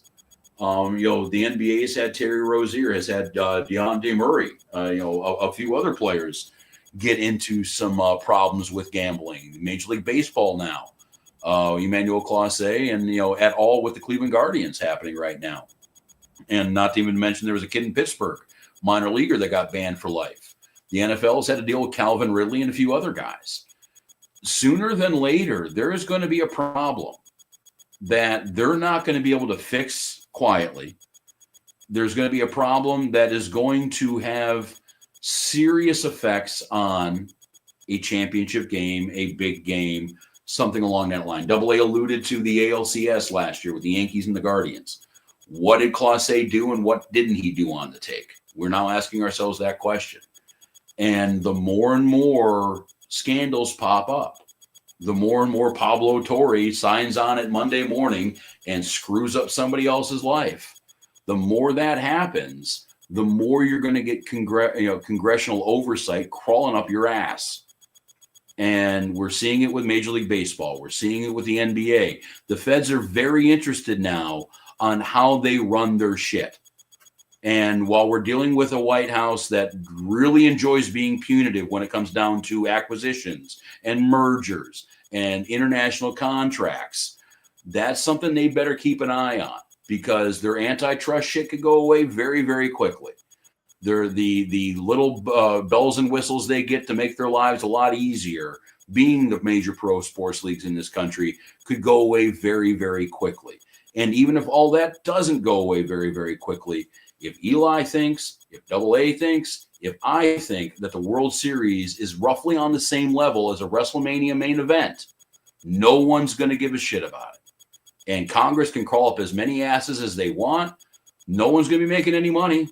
No one's going to be taking home that $55 million a year. No one, you're going to have Anthony Edwards after a gambling scandal, not saying he's involved with anything, but if this league goes to shit, he is going to be thanking his lucky stars to go to Buffalo, New York to play an exhibition game to get the game going a little bit further, because all this money will be going away. So you got to get your shit together. Major League Baseball, NFL, NHL, NBA, Olympic sports, MMA, college football, college basketball. All of these things have been affected by gambling, by the way. They have to get their shit together, because they are at a point, and I don't think it's too far off, that people are just going to stop caring about this shit altogether the more and more they hear about a betting scandal, because it's just not going to work. That's what I want. That, and $1 million a month, not a lot of money. Amen. It's hard out there, I'll save more words for you guys next week. I think I'm all worded out. I'm reminded of Latrell Sprewell, who threw a $41 million contract back at the T-Wolves and said, "How do you expect me to feed my family with this?" That's what I'm remembering right now. It's all about incentives, man. Hey, Part of it. I think that's part of it. And it's let me shorten this in 20 seconds. It's the chicken or egg, right? It's the players got to get on it, but the leagues got to be proactive. It's the leagues. It's their product. At the end of the day, it's the league's product. By the way, I just was watching. I got SportsCenter on here. Bo Nix looks like a Temu Karate Kid villain. I've just noticed that. It's sounds like it too. You leave my fantasy football quarterback. Yeah, he would be the villain in Hot Tub Time Machine. I think that's what he would look like right now. But that might be the kryptonite to Patrick Mahomes right there. Kermit the Frog. We'll see how he plays, but it is what it is. I wonder how Gentlemen, we've only been on the air for about 3.5 hours. So do we want to keep going? Do we want to get the hell out of here? Do we want to start the week? What's going on? Well, you guys just got to let me know, because it's either another caffeinated beverage or it's coffee.